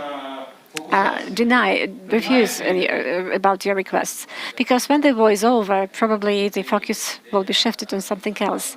Do you accept this idea? Yes, thank you. This idea is really good. And I remember you coming to us, and there was this Swiss humanitarian foundation that provided support to and aid to our hospital. And there were 20 people who took holidays and who brought the aid in trucks. And we go to the suburbs and the road is very bumpy. And I'm trying to say to the interpreter, well, you know, we are the city where we extract oil. And she says, okay, could he probably not mention it? So about rehabilitation. This acute period is a short-term period. A person was traumatized. Somebody's limb, a hand, or a leg was amputated. I don't want to use the term limb. And this person will be in need of rehabilitation throughout all his or her life. A person will be smiling during the recovery process, a person will be smiling after this, but rehabilitation should take several times each year. And definitely we need more rehabilitation centers like this. They may be bigger in terms of size or smaller, but they should be there. And your experience is really valuable, and it should be implemented all over Ukraine. Thank you. Thank you, Tohterka. Actually, Freiburg assisted us to build this bridge between Ukrainian cities and Germany. And it's owing to the mayor of Freiburg that we welcomed here the budget committee of Bundestag. And when you communicate with the high officials from Germany and you introduce yourself, I'm Andriy Sadovey, I'm the mayor of Lviv, and Freiburg is our twin city. And they are happy. Freiburg, because this is the city filled with love, where there are lots of clever and smart people. Martin, I don't know what you're thinking about now, because it's difficult emotionally. I saw Martin's tears when we were expressing our condolences to one of the families who actually buried their hero, and there were kids crying and Martin was crying. It was really very emotional. And here we have my friend Taras Pastu, who was the deputy during the previous term, and he was the governor of Kharkiv region. And when the war started, he went to the battlefield and the car exploded on the mine and he lost his leg. And you see many cases like this. So what do you think? What kind of emotions do you have? It's a tough question because there are many different levels of emotions. So first of all, I mentioned it before, I'm really afraid that the Western world gets a bit bored about that war because it's ongoing for more than a year. And this is maybe my task and my duty, that I try communicate as much about our friendship with Lviv, with Ukraine, about the support, also the support within Ukraine, but so that we never ever get used to that war. And this is why also via social media, or we take photos and videos from today to send them to a couple of 10,000 people in Germany. We have a television team with us, so that we try to continue to sensibilize people that status of war, it's no question, we can't lower status of war. Second, I mean, at the end, it's not only about these pictures from far away, video conferences, it's about a personal contact. It's about a personal friendship. It's about a personal communication. And I mean, obviously it's heartbreaking if you see the crying children. I mean, when I was elected, I was one of the youngest mayor in Germany. me as person, I also get older. I'm in duty in charge for 5 years already. We've got children 2, 4, and 6. But if I see the young citizens of your city, they lost their lives. I mean, that's heartbreaking. But also, like, the refugees within the country. I mean, we've got a couple of thousand refugees. You have more than 100,000 refugees. How you handle and how you support each other. At the first refugee camp, we've been to the families from Mariupol. I was at President Steinmeier Palace on the 1 year's sad anniversary of the war. Also with Masha, the singer from the Azov Industrial Park. Also very emotional, touching. So I think we have to support you, that you may support other people. And people, all generations, they lost their leg, their arm, or anything else. I mean, you need the best medical treatment you can anyhow organize. And this is why we are perfect partners, because we have a very strong university, as I said.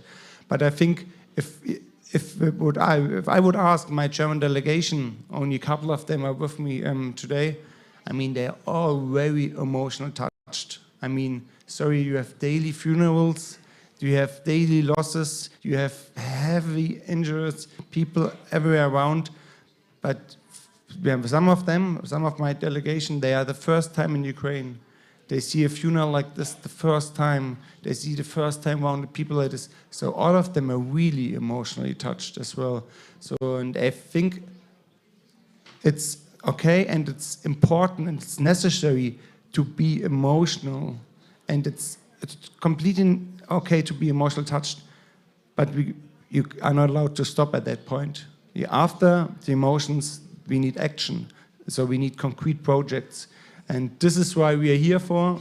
This is why I try to lobby politicians from all parties and from all levels. And also with the mayor of Warsaw, you remember last week in Brussels, so to bring this driving force together.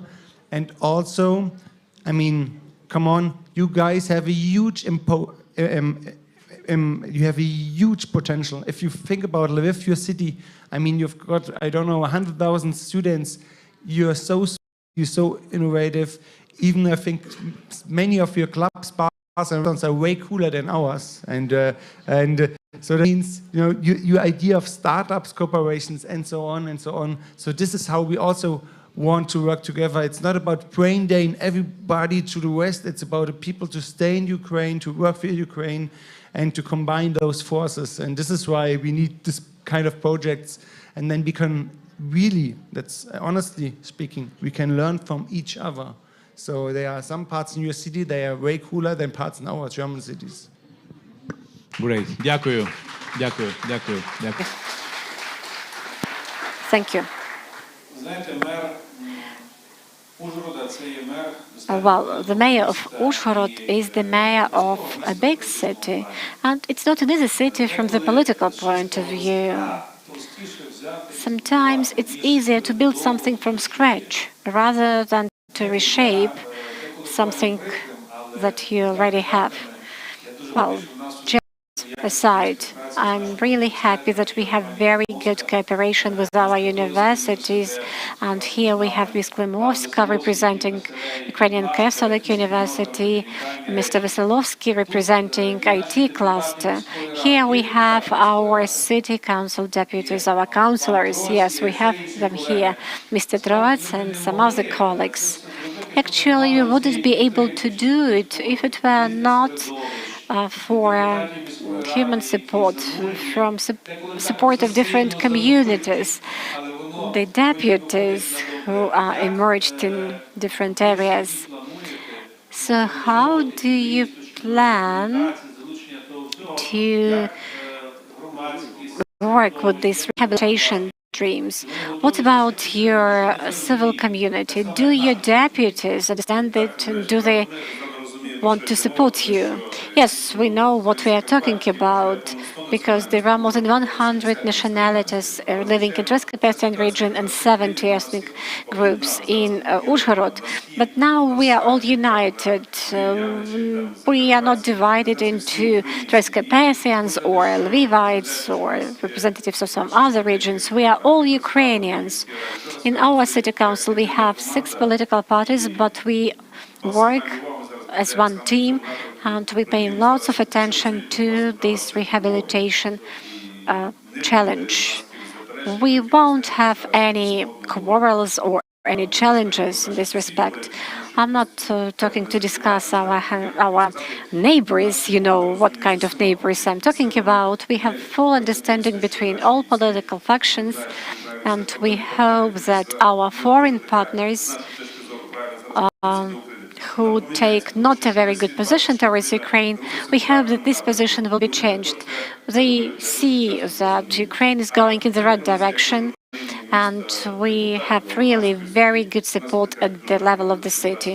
We have very good cooperation with the regional military administration, and we are working as one team. Thank you.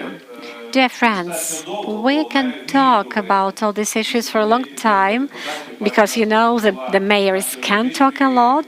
Here we have the head of our medical committee, Valery Yeremchuk.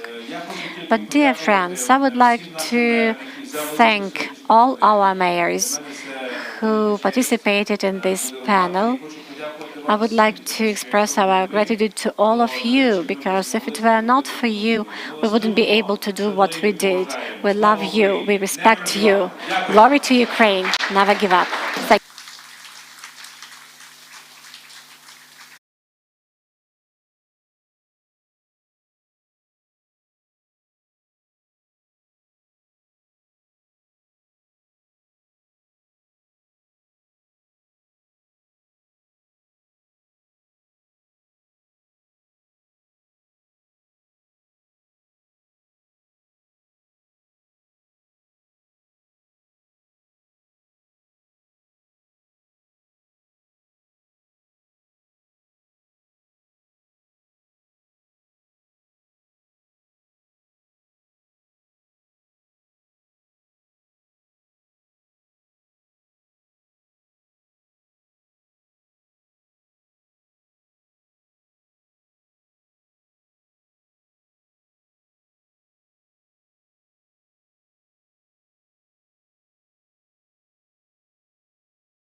Пані та панове, готові починати? Ні, started. Так. Україна нарешті стала на шлях побудови системи. Ukraine has started building transplantation system, and I do hope it. I'm talking about transplantology. I'm sorry, that is professional mistake. We are talking about rehabilitation system, and definitely it will be an efficient one. This is the topic that has been neglected for decades, and now it has become in the focus of our attention. And definitely rehabilitation is about the lives of hundreds and thousands and even millions of people if we are talking about psychological rehabilitation. And it's important that we have here people who are responsible for establishing the system. And yes, here we have the key people in the field of rehabilitation, those in charge of the state possible, those who are in charge of implementation of this policy. And the topic of our next panel discussion, building the efficient system of rehabilitation, experience of practitioners. It will be moderated by Oleg Beryzuk, who is the head of the Direction of Psychological and Psychosocial Rehabilitation of the National Rehabilitation Center, Broken. And this panelist will be introduced by Oleg Beryzuk. So I'll probably take a place here. Good afternoon, dear ladies and gentlemen. I'm a psychoanalyst, and the slips of the tongue of our hosts actually is subconscious sign that this is a new topic in Ukraine. Physical and mental rehabilitation in Ukraine has not only been neglected, it has been underdeveloped even before the war. And if I'm not mistaken, in Ukraine there were only 2 full-fledged departments of rehabilitation. Correct me if I'm mistaken. One of them was here in Lviv. It was built, if I'm not mistaken, in 2014, 2015, when the war started. And now we definitely need at least several departments like this in each city of Ukraine. So how we are going to do it, how we are going to establish the system which will be efficient and affordable and accessible for our patients. So I would like to invite here our guests, our panelists, the head of the Department of Highly Technological Medical Aid from the Ministry of Healthcare, Mr. Vasil Strilka. Good afternoon.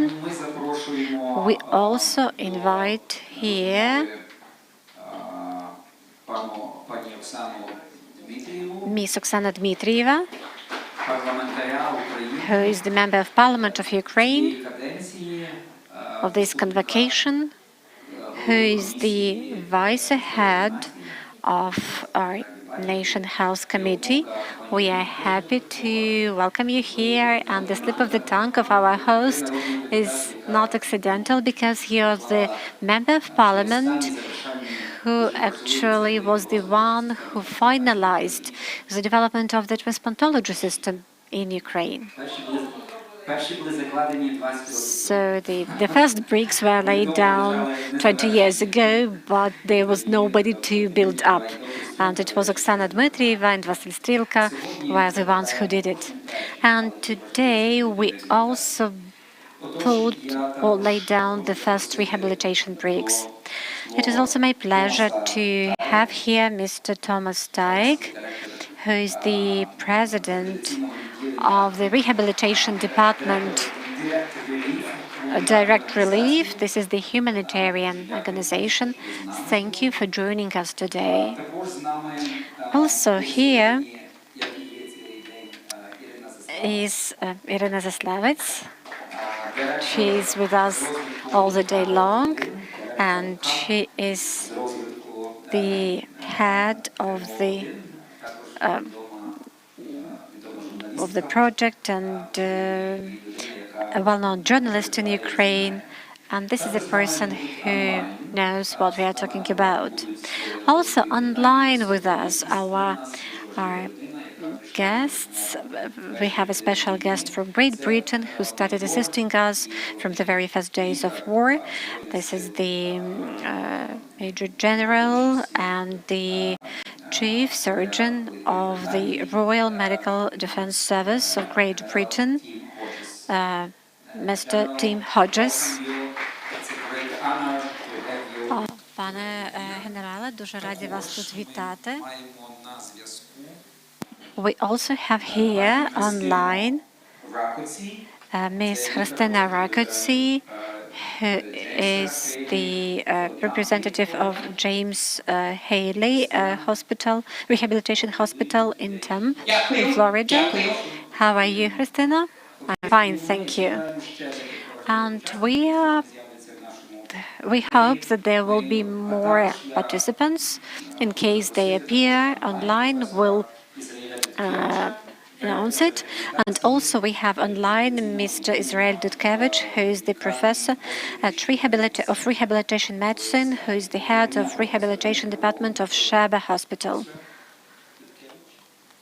Mr. Dutkevich, how are you? Yes. Hello, how are you doing? Hi, I'm with you.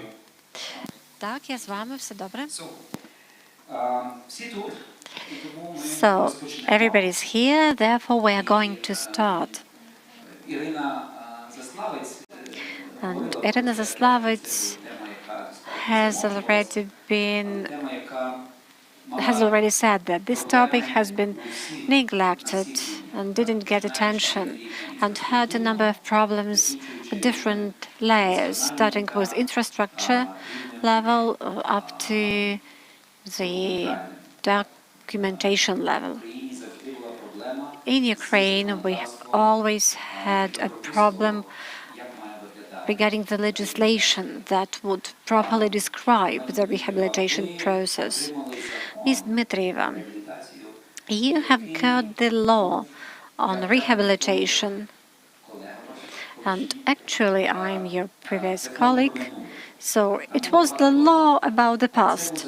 There were certain good things, but still it was the outdated law that was adopted and prepared before the war.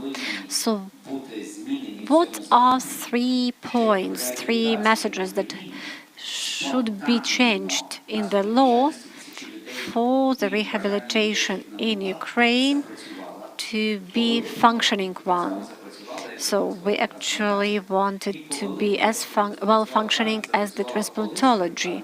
And actually, we wanted to be as successful as, for example, the primary medicine, the first layer of medicine. I know this is not an easy task. Yes, we have had these situations. Thank you very much for inviting me here, and I see how this rehabilitation system is developing after the law was adopted. I'm one of the authors of this law, and I'm also a great friend of the first medical unit of Lviv, where we have rehabilitation and transplantations.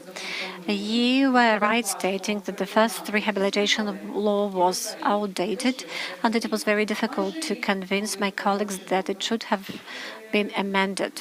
Throughout the year, we have had meetings of the task force, and people were just saying, let's leave it the way it is. There were 700 amendments to that law. So what we have added interdisciplinary teams. We have added the point that there should be an individual rehabilitation plan for the patient. It is functioning. We have said that rehabilitation should start not when a person is given the disability group, but from the very first day, from the acute period. So immediately after the surgery, rehabilitation starts. And now we observe that even some patients do not get disability group, or for example from the first disability group people went to the second or to the third one. So the situation really was improving. The law was adopted. Was it difficult for us? Yes, it's always difficult to do something when you are the first. But when you see the centers like this, you understand what you were working for. 700 amendments, working with the doctors and the colleagues and the patients. Everybody was supportive, and it's very nice when your work brings results. I have made some video. These are rooms for special rehabilitation for occupational therapists. This is really impressive. So all these things assist people, and they're really worth the efforts. So it looks like we are writing these laws and everything is fine, but actually these laws generate certain results. So Lviv is actually the leader, for example, in terms of transplantology. Now you have this outstanding rehabilitation center. I hope that our country will have many centers like this. And I'm really happy that for this year, Lviv has become home for lots of Ukrainians, both civilians and military personnel. Lots of people are now in Lviv, and I'm really happy that we have this center. I'm really happy that we have such doctors, that we are making progress. And I would like to express our gratitude to our international partners for assisting us in these difficult times. And it will be difficult for us, actually, to do something without your support. It's great that we can develop rehabilitation system here in Ukraine, that we can have our patients here. They can be treated here. We would like to organize everything for Ukrainians here in Ukraine, and we want to do it, and we can do it. Thank you, thank you to all those people who contributed to this project. Thank you, Ms. Dmitrieva. And you have mentioned that rehabilitation is not only about rehabilitologists. This is really the efforts of an interdisciplinary team. I have not read the new law as yet.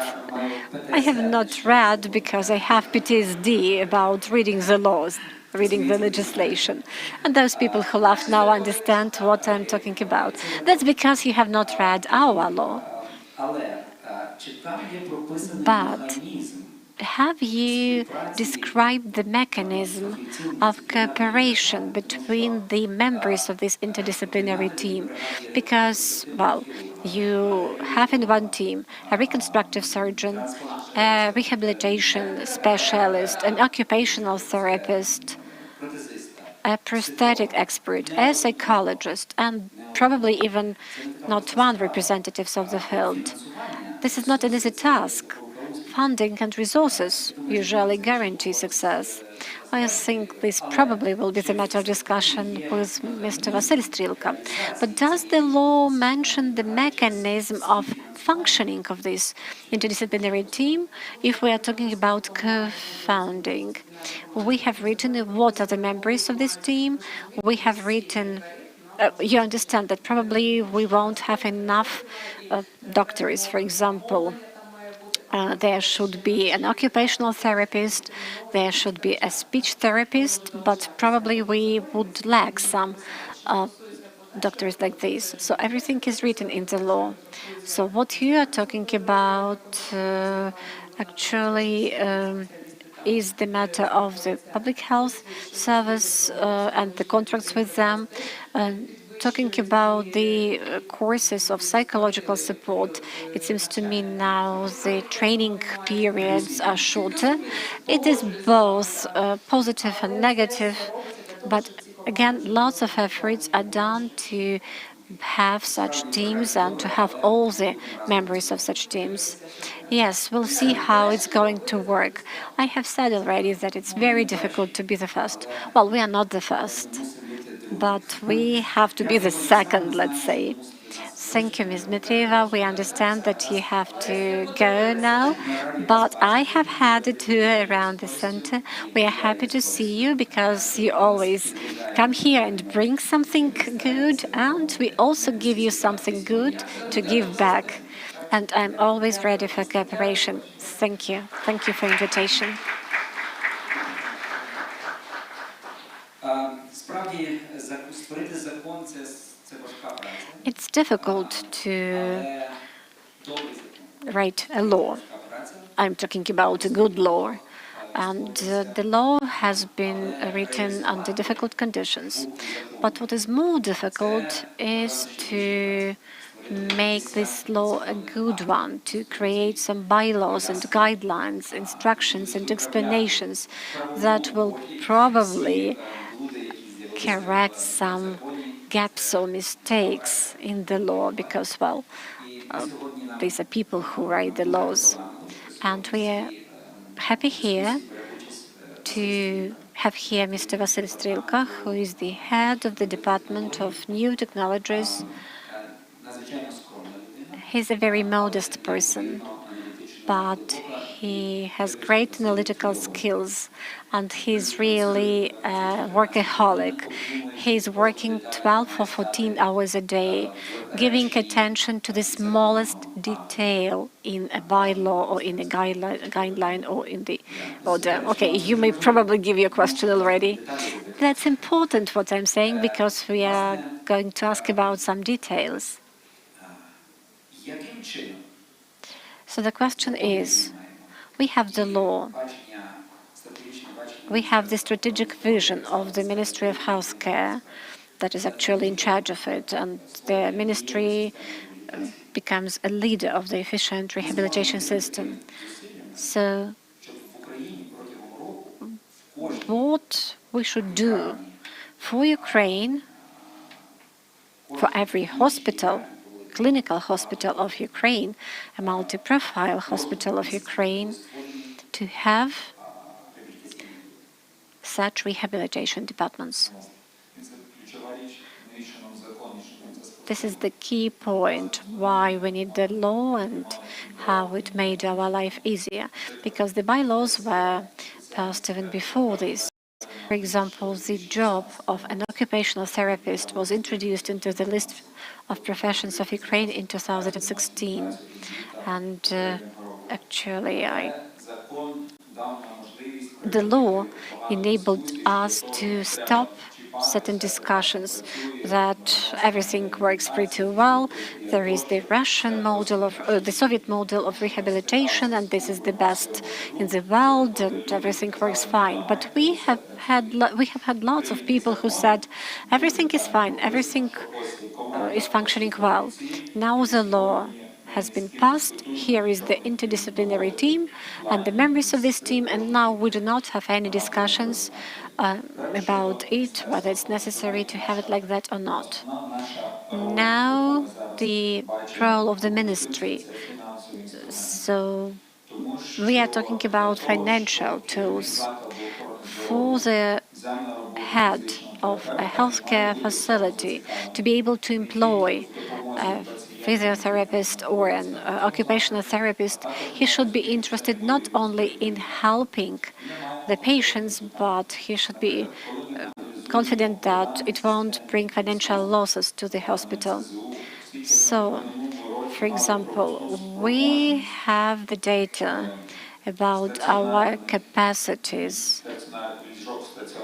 I'm talking about the number of hospital beds. This is 3,200 beds that had enough specialists. Now we have actually twice more, approximately 8,000 hospital beds. And we have all the experts in our electronic system. We have all the experts who are part of the rehabilitation system. Not everybody works the way we want it to work. We want them to work, but they are already part of the system. And definitely these people will be trained in case it's necessary. So how did it happen? Because the rehabilitation rates were increased and the stationary, the inpatient care and outpatient patient care was separated. And that means that, for example, physiotherapists, the heads of such centers, employ a physiotherapist because they have to ensure that the rehabilitation should be intensive. It should be at least 3 hours a day for one patient. And now we see that we have actually a double increase in the inpatient doctors and experts. Well, this is really good. This is a logical step.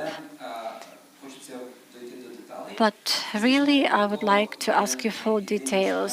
A physio rehabilitatologist is not the only member of the interdisciplinary team. So I'm talking about the mental health.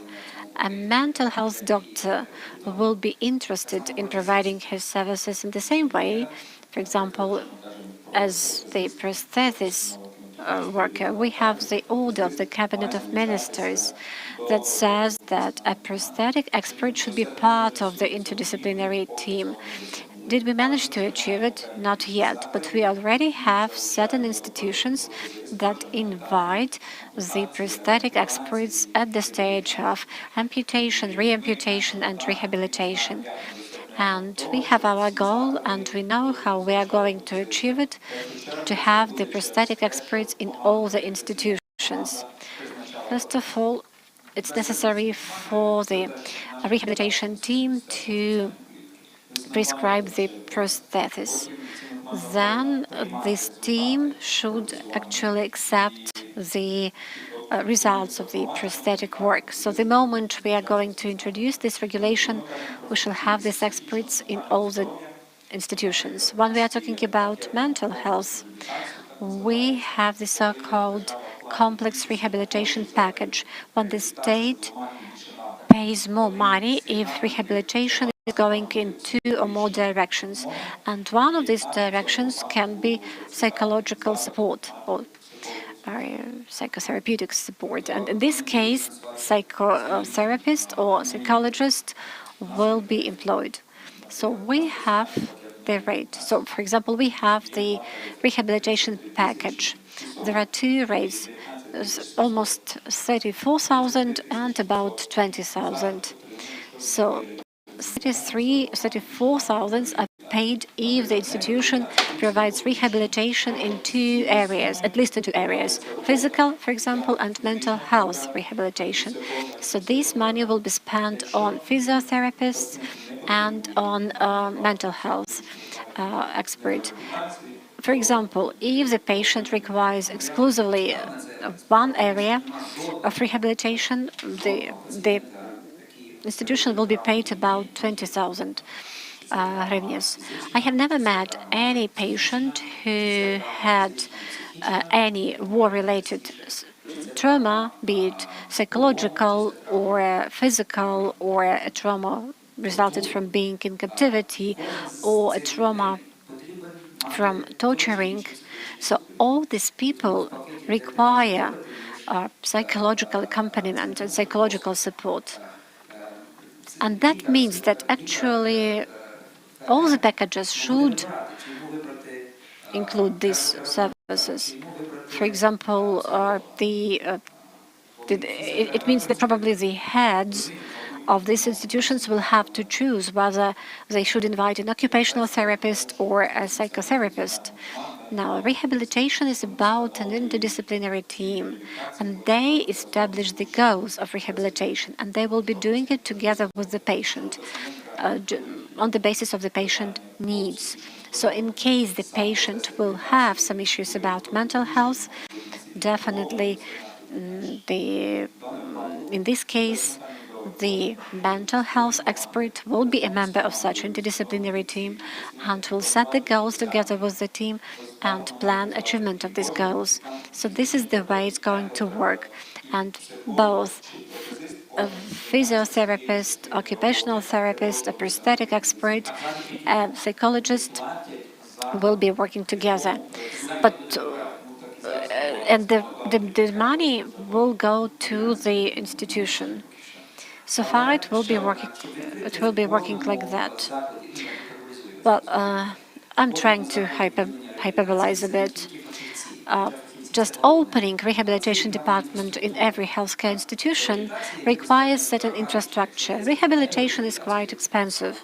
If we are talking about neuro-rehabilitation, which is more or less developed in Ukraine, to put it mildly, what is the source of money for infrastructure renovations or for building rehabilitation departments in Ukrainian hospitals? So what is the vision of the ministry? What could be the source of funding? The ministry thinks that a good manager of a healthcare institution can work well under available funding. Yes, we do face some problematic issues regarding the management of healthcare institutions. It's probably one of our vulnerabilities, I would say. By coming here, you see that the management here is good and the hospital is developing. But then you go to another city, a big city, and you understand that the hospital is not in the same condition. So a lot depends on the local authorities and on the heads of the healthcare institutions. For example, we have hospital number 4 in Dnipro, and they have a very good team and they have very good management, and they managed to organize very well functioning departments. And it is exclusively budget funding. So nobody says that you need, for example, some extremely expensive equipment. What you need is a special table, a special balls, some special sport equipment, and good doctors. In this case, you still manage to achieve good results. So what you do with staffing your interdisciplinary teams.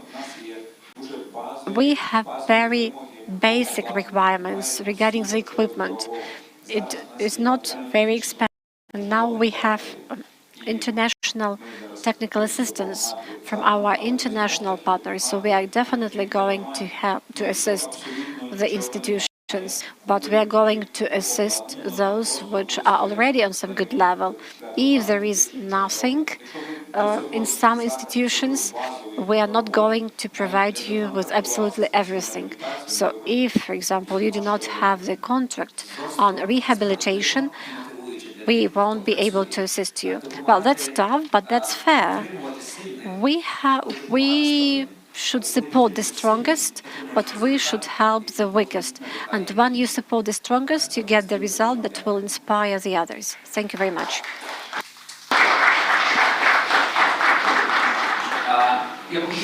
And now I would like us to go to the UK. And again, let us welcome Major General Tim Hodges.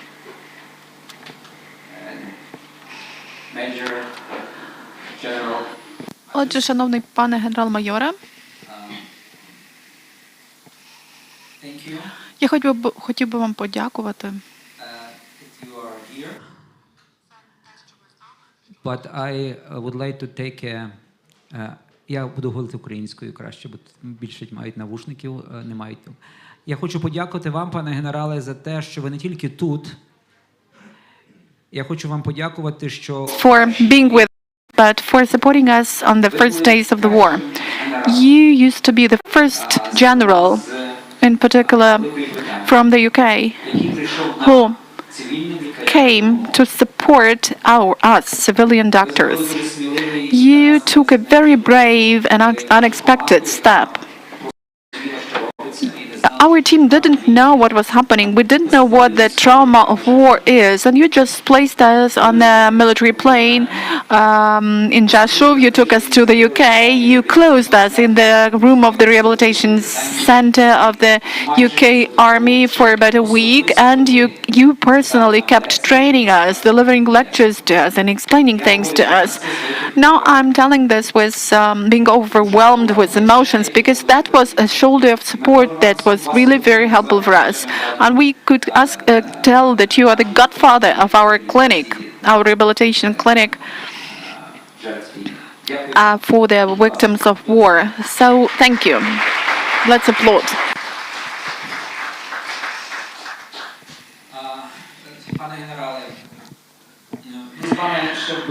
So, Mr. General, back in Britain, we had a discussion with you concerning a very important level of cooperation between military servicemen and civilians. In Ukraine, this cooperation is particularly important because we need a lot of resources to treat both civilians and servicemen who were affected by the war. And almost every civilian hospital is becoming a hospital for military men. But at the same time, war medicine and military medicine differ from civilian one. Britain has got this experience, so I would ask you to share your experience of cooperation between civilians and military men in order to help people get rehabilitated under such conditions. Well, Ali, thank you very much for those very kind words. And I think you can see my slides and hopefully you can hear me clearly. So, Ministers, distinguished colleagues, good afternoon, and thank you very much for inviting me to be the panellists today and be part of the discussion to shape the system of rehabilitation from Ви, власне, формуєте As Ali said, our initial contact in the United Kingdom with colleagues from the First Medical Union Hospital and the Unbroken Project was over a year ago now when they came to visit us at the Defence Medical Rehabilitation Centre. And we have in parallel a clear understanding Ми of the чітко needs and зрозуміли для себе, які є aspirations потреби, of the які Military очікують. Rehabilitation Service. Through discussions and meetings with General Ofishenko, I'm not sure if General Tatiana is in the room, but if she is, I extend my good wishes to her too. There are actually 3 points I would like to make to stimulate some discussion today. And firstly, to highlight the strategic importance of rehabilitation. And then secondly, to identify the benefit of establishing an integrated national system for rehabilitation. And thirdly, to stress the need for collaboration and not competition between those providing international assistance. And let me deal with each of those in turn. There are 2 strategic imperatives I think we would all recognise for effective rehabilitation while the war is still being fought. One relates to sustaining the will of your soldiers to fight, which is referred to as the moral component of fighting power, while the other relates to the ability to rapidly return soldiers to the fight, which is referred to as the physical component of fighting power. And if we look at history, Napoleon recognised the relative importance of these 2 factors when he said that in war, moral power is to physical as 3 parts out of 4. What we do know is that the will of soldiers to fight is positively influenced by the knowledge you will be cared for if you are injured. In the last 20 years, the international military medical experience has proven good functional outcomes from disabling and disfiguring injuries in combat. So mirroring such outcomes within Ukraine is an important and absolutely realistic aiming point. And if we use science and technology, we can even improve on those outcomes beyond just being an aspiration. But I think there's an even more pressing strategic imperative for effective rehabilitation during war. It's the ability to treat and recover those with minor injuries and illness so they can be rapidly returned to the fight. And as the rehabilitation system develops, there must be acceptance. I think we've heard that already from one of the speakers.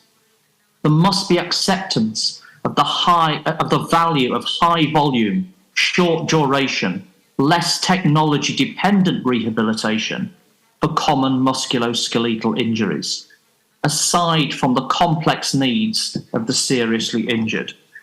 And this, I think, underpins the design of a rehabilitation system that has 2 fundamental components: the centralised, specialist, multidisciplinary services for complex injuries, and the distributed, simpler services for those who can be quickly recovered. My second point is the benefit of establishing an integrated national system for rehabilitation within your country. The experience in Ukraine is not the same as other European or North American countries who have fought small wars overseas in the last 20 years, not large-scale conflict on their own soil. In those other countries, the rehabilitation system has been principally developed for the military, by the military, who have become the guardians of the experience in dealing with blast and ballistic injury. But for Ukraine, there is a whole of population requirement. The injuries sustained by civilians are the same as those sustained by the military. So the needs for treatment and rehabilitation are therefore very largely the same. And this offers an important opportunity for convergence of clinical standards that support comparable outcomes in both the civilian and military components of your healthcare system. And while each component remains independent, there will inevitably be handoff from the military to the civilian system for those where it's clear they cannot be returned to active duty. And that point of handoff within the care pathway is really important. If it's too early, it could remove definitive and reconstructive surgery from the military capability set. But if it's too late, it would demand high resource and capacity within the military system to manage long-term complex patient needs. So the sweet spot is therefore somewhere in between, where both military capability and capacity can be sustained. And given there's a handoff for long-term care, there's a clear rationale for commonality of rehabilitation guidelines, standards, and equipment such as prosthetic support. The most radical form of system integration is a unification of rehabilitation resources. And while I don't propose this as the only or even the preferred solution, it is worth discussing the freedoms and constraints that such a model brings. If a single building can accept both civilian and military patients on different wards, if that was to be desired, then expensive common rehabilitation infrastructure could be shared. The hydrotherapy pool, the gait laboratory, the gymnasia.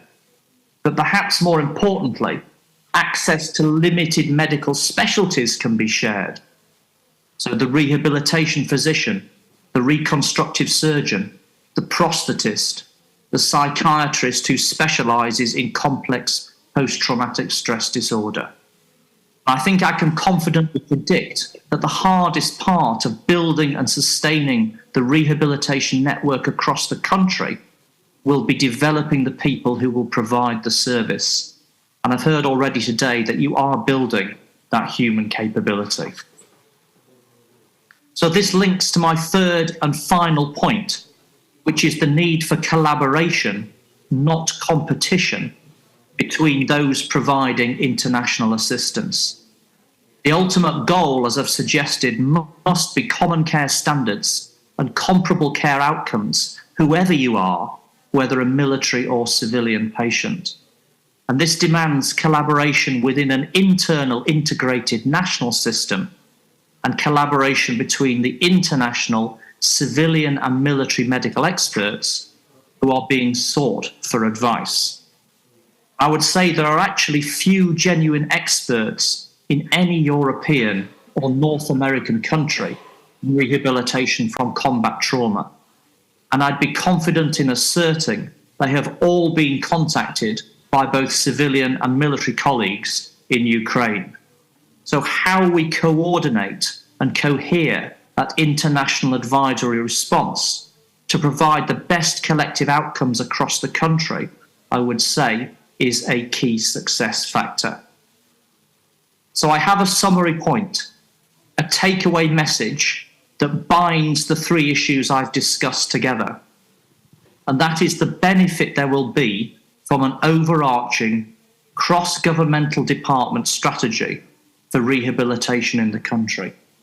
A central authority that sets the clinical practice standards and guidelines whether in civilian or military settings, that defines the necessary professional training and that monitors outcomes, sharing any emerging best practices and lessons across the network.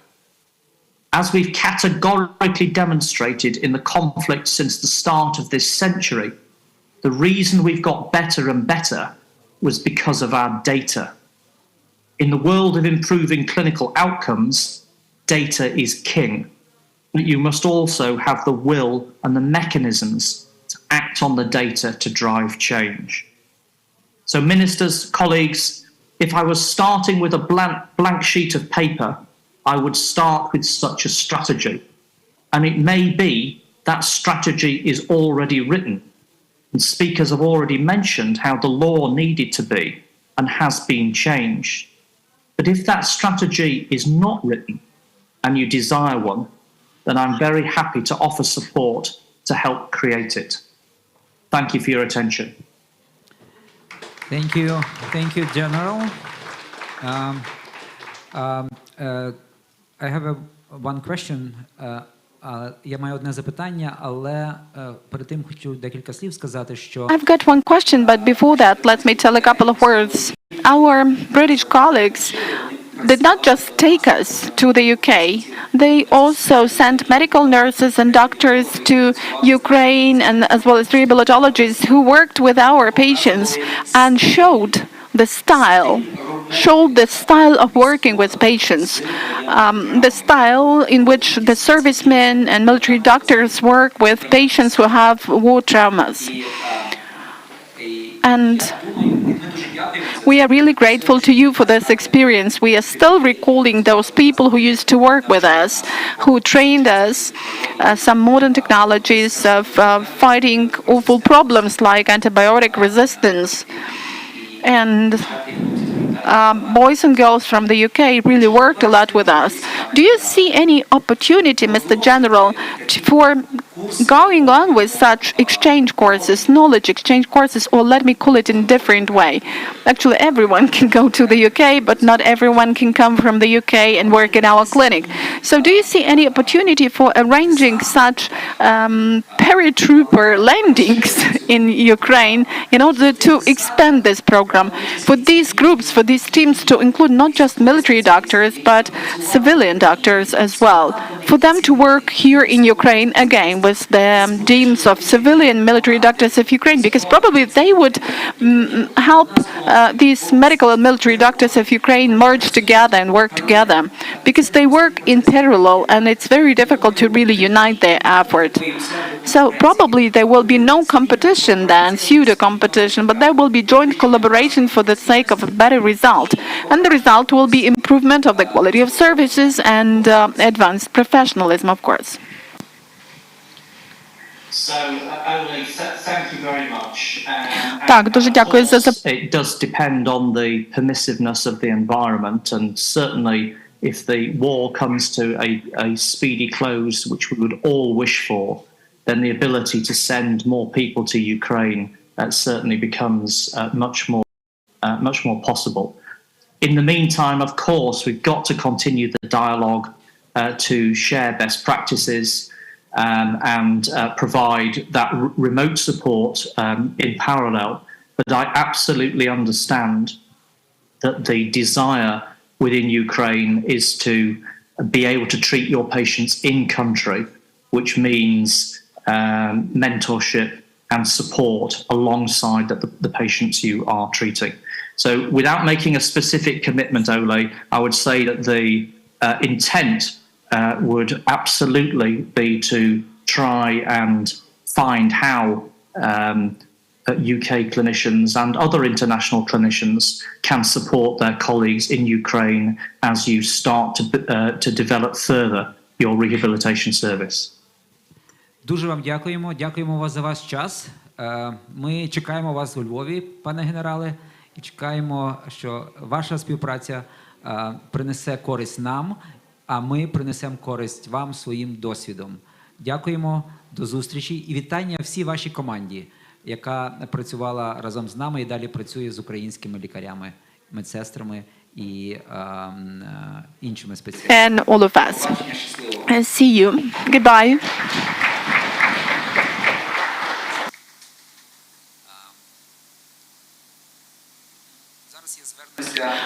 Now, let's address a person who is not a serviceman, but who is a person of importance. This is the development director of the first territorial medical union of Lviv, Irina Zaslavets, who is a well-known reporter. And all of a sudden, during the war, Irina has changed her profile.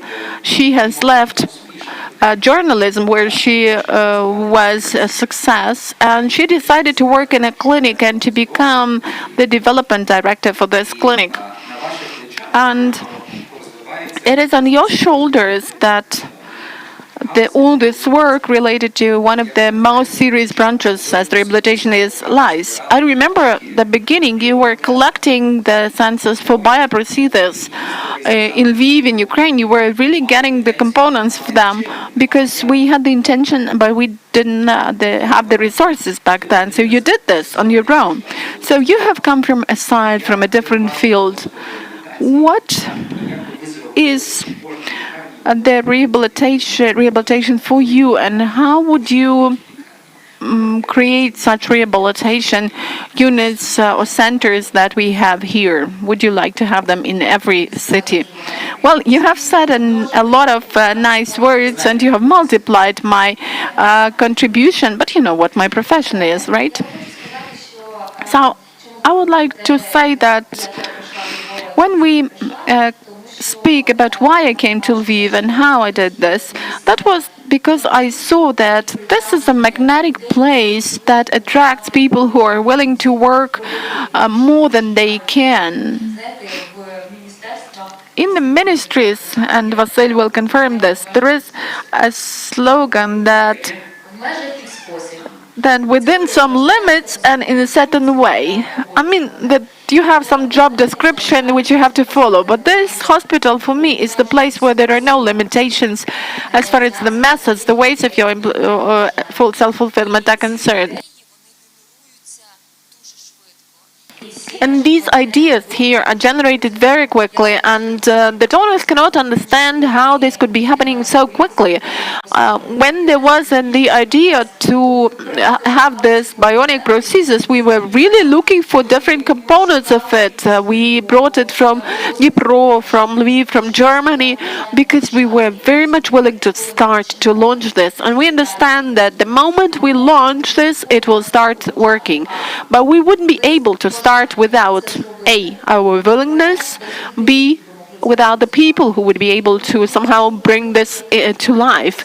So it's really important to have this synergy of the people who see this mission and the vision of this whole story, and the people who can actually unite in their team, the like-minded people.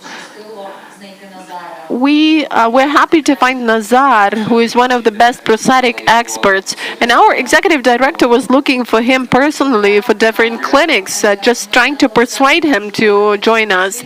Yes, and Mariana really took pains to steal him in a way from one of the clinics. Yes, I remember the story, and he came in a biker's helmet, and I told him that, okay, are you running a risk, putting your life at risk while going by a bike? So finally we found one prosthetic expert, then we found Oksana with Vasil's help, and then we also found some opportunities with Maltesian service, and the Ministry of Health of Germany helped us with this. It worked, but it was thanks to the willingness, to the intention. And it's really important for all of us to have this fire, because when there is fire, all the other things will come. and local authorities are important because if the city authorities don't want you to do something, it will be much more difficult for you to still do something. Well, the authorities sometimes don't know that they want to do something, so communication is really important. Yes, and I'm actually a reporter, and there could be no development without communication. And when the authorities understand that there is some clinic or hospital that can be developing, and that there are a lot of things that can really be voiced in the region, in the cities throughout Ukraine, when the authorities understand how good it will be to arrange this assistance, to assist this cooperation. And then international partners join us, because when you see that you're absolutely sincere, and when you see the progress, and when 3 weeks ago we are told that it's not possible to have these repairs done, and then they come and see that it's possible, so it all works together. It's all about the synergy, and I do truly believe in the capacity of Ukrainian doctors, Ukrainian cities, Ukrainian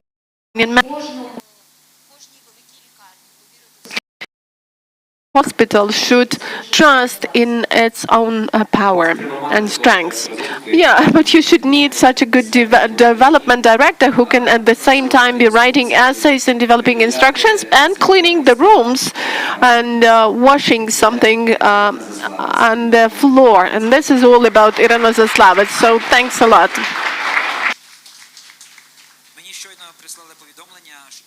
So I've just been sent a message that unfortunately Tatiana Ostashchenko had to leave for one of the meetings with the Commander-in-Chief of the Armed Forces of Ukraine, but she has not forgotten about us. And we have Yuri Podolyan, who is the Colonel of the Medical Service of the Armed Forces of Ukraine and or a doctor of Ukraine. So Yuri, are you here?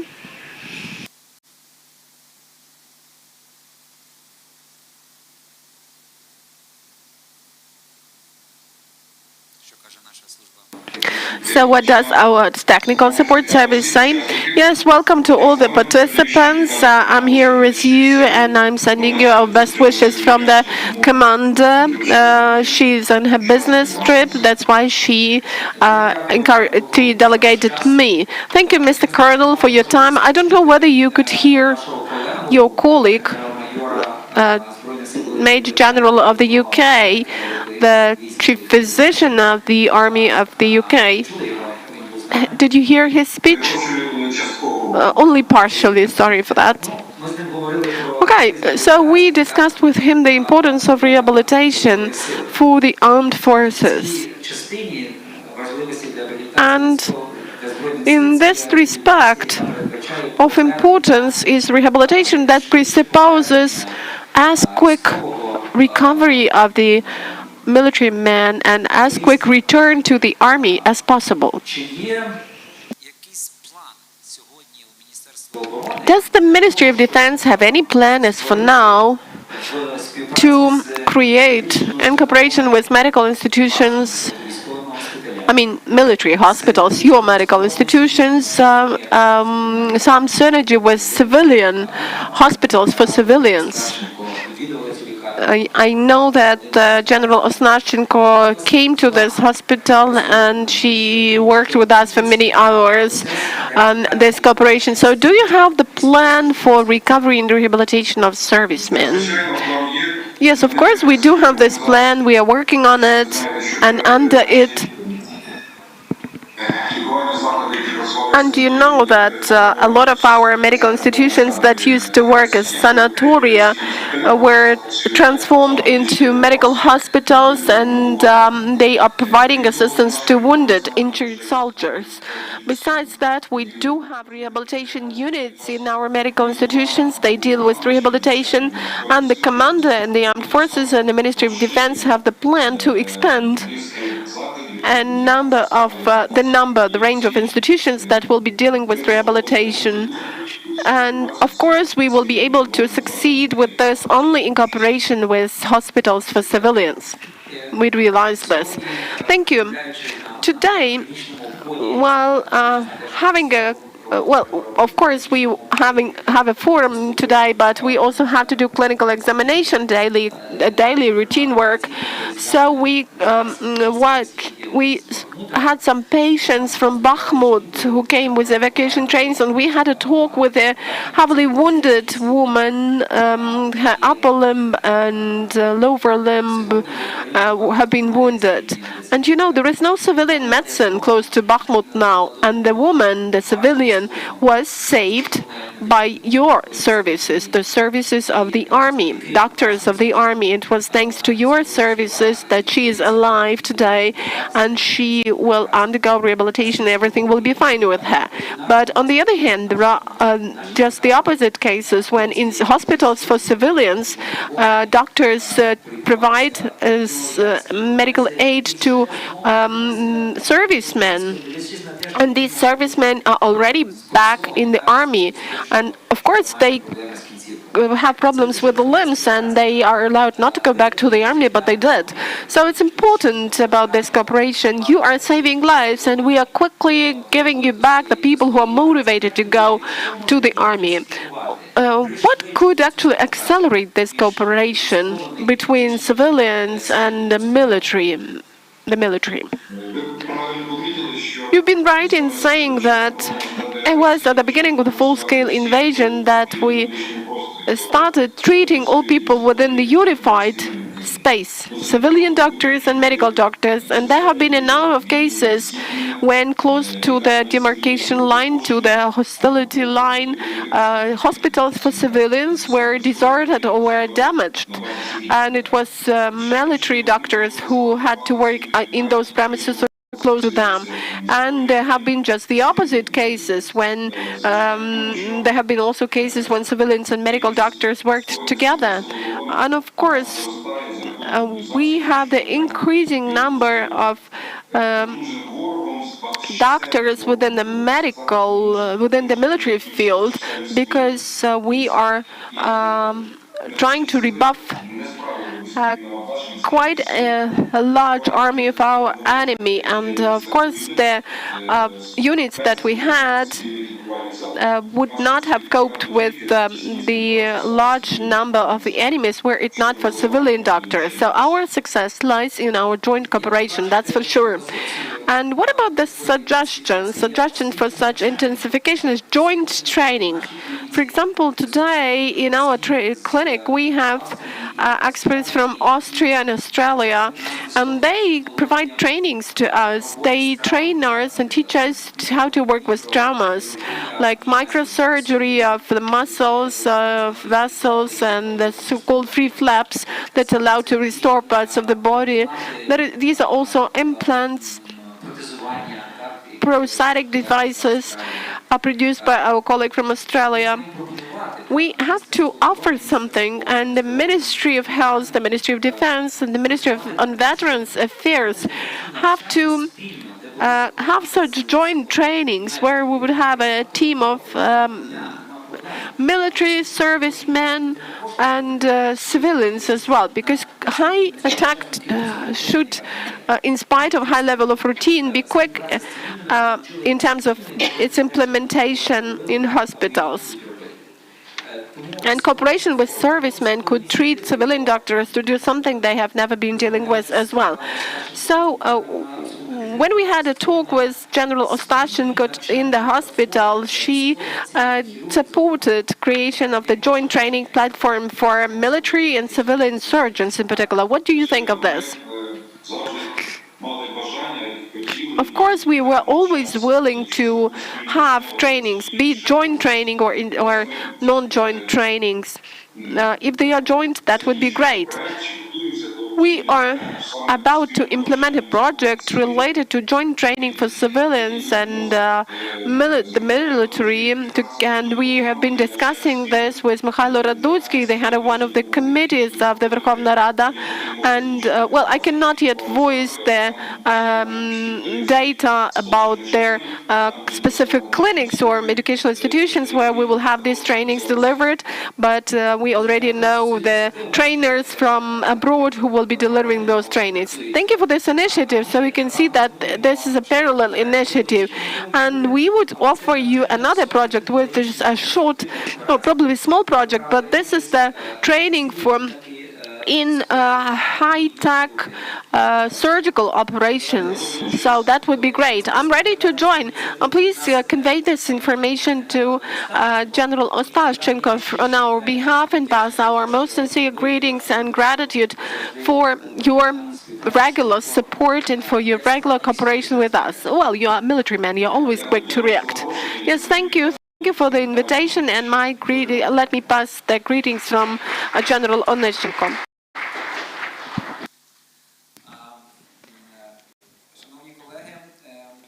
Dear colleagues,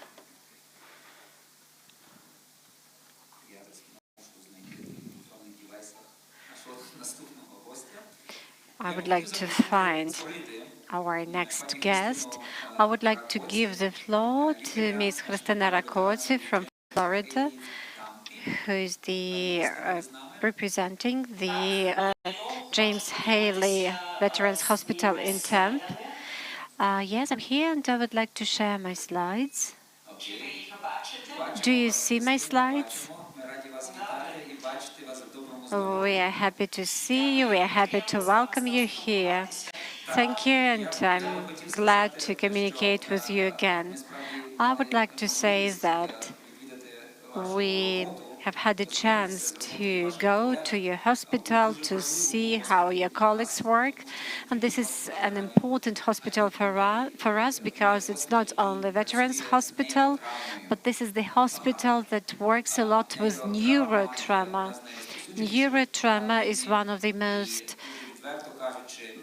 common traumas of war, and honestly, neurotrauma, if it goes about Ukraine, still requires lots of training. We are talking about severe brain injury and also the so-called mild brain injury, the commotion trauma or the concussion, as it is called in America. So I want you, as an expert working with neurotrauma, in particular concussion trauma, to address this topic. Thank you. First of all, Dr. Stephen Scott, who is the head of our center, was invited to present this speech, but actually he asked me to represent him and to talk about our healthcare system at the U.S. Department of Veterans Affairs. I'm an American in the first generation, but I'm of Ukrainian origin, and I work in the optometry area at the rehabilitation center here in Tampa, in Florida. Thank you very much for inviting us, and we are ready for further cooperation. I know that we were visited by a team from Unbroken Center, as well as representatives of the Ministry of Defense and Ministry of Veterans Affairs. We were really impressed with that visit, and we are ready to cooperate with you in future. I would like to tell you about our healthcare system, but I'm going to use the English language. It's a bit easier for me. And this is our example for you. System of care, traumatic brain injury, was established in the 2008, and this happened because of a need for our own soldiers during the wars in the Middle East. Many of our soldiers were returning to the United States with polytraumatic injury. The biggest injury was brain injury, and so 4 brain injury centers in the veteran system of care were transformed into polytrauma centers. These centers are an integrated network of specialized rehabilitation programs that are dedicated to serving veterans and active duty service members with both combat and civilian related traumatic brain injury. The main goal is to treat visible and invisible injuries of war in a holistic manner. Чи я трохи заскоро говорю? Дуже добре, все файно. Дуже добре, дякую. The services that we render are interdisciplinary evaluation and treatment, development of comprehensive plan of care, case management, patient and family education, psychosocial support, and also application of advanced rehabilitation treatments and prosthetic strategies. This is a hub and spoke system. This is an organization chart. At the very top is the Polytrauma Rehabilitation Center, which is at a level 1. This is the highest level, and I'm going to go through each and every single one of these levels slide by slide. The Polytrauma Rehabilitation Center then is supported by several polytrauma network sites, and they in turn are supported by several polytrauma support clinics and, of course, polytrauma points of contact. This is how this is a map of the United States, and it shows where all of the polytrauma centers are located. The large centers in blue are the 5 level 1 polytrauma rehabilitation centers, and then the centers in yellow are the polytrauma network sites, and I will explain how this system works.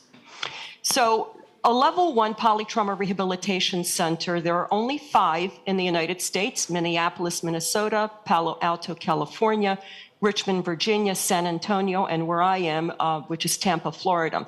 These are high-level regional referral centers for acute medical and rehabilitative care. We provide a continuum of all rehabilitation sources. We have specialized programs such as the Emerging Consciousness Program, comprehensive and acute rehabilitation care for complex and severe polytraumatic injury. We have outpatient programs, assistive technology programs, and we have residential transitional rehabilitation programs, which are basically a bridge from acute care to community and family life.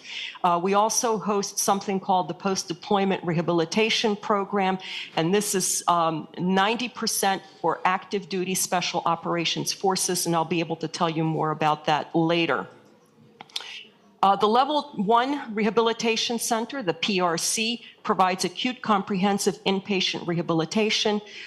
They maintain a full team of dedicated rehabilitation specialists. We'll go over all of those in the next screen. And we actually serve as the consultants to all of the other facilities in the polytrauma system of care. The most important thing that a rehabilitation center can have is a full interdisciplinary team. And this is a team that talks to each other. We have weekly meetings, and we all discuss all of our patients together in a holistic manner. There are physiatrists, various case managers such as social work and nursing, occupational therapists, physical therapists, recreational therapists, rehabilitation nurses, rehabilitation psychologists, speech and language pathologists, neuropsychologists, vocational counselors, blind rehab specialists, certified prosthetics and orthotics, a chaplain, and now we also have traumatic brain injury optometry as part of the interdisciplinary team. We also have other consultative services such as neuropathology, nutrition, neurology, and psychiatry.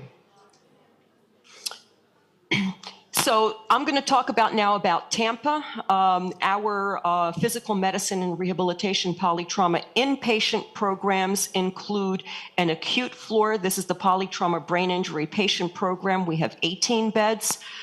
There is a chronic pain rehabilitation program, 12 beds, a polytrauma transitional rehabilitation program, 10 beds, comprehensive interdisciplinary inpatient rehab program, 13 beds, post-deployment rehabilitation evaluation program, 18 beds. This is the program that I was telling you that is more geared towards special operations forces, where we rehabilitate them to return to duty. That is our mission, is to return them to duty better than they were when they started in the military. The next level is a polytrauma network site. This is a level 2. There are 23 centers in all. Each one is affiliated with a specific level 1 polytrauma rehabilitation center, and this is actually a step down from the level 1. The services here are not as developed as they would be at a level 1 center. They do provide post-acute rehabilitation for veterans and active duty service members with polytrauma and traumatic brain injury who actually reside in their geographical area. They offer inpatient rehabilitation, comprehensive outpatient traumatic brain injury evaluation, full range of outpatient therapy, evaluation for medical equipment and assistive technology, access to other consultative specialties, and also they provide follow-up care and case management, which is very important for ongoing rehabilitation needs. Their interdisciplinary team is very much the same as the one in the Polytrauma Rehabilitation Center. It will vary a little because not each polytrauma network site needs each and every single member of the team. So that team is catered more towards the needs of that specific geographic area. The next level down, which is a level 3, a polytrauma support clinic team, there are 87 of these teams, and each one of these is associated with a level 2. They provide interdisciplinary outpatient rehabilitation in their geographic area, and this is also for veterans and service members who have mild or stable impairment of polytrauma or traumatic brain injury. They do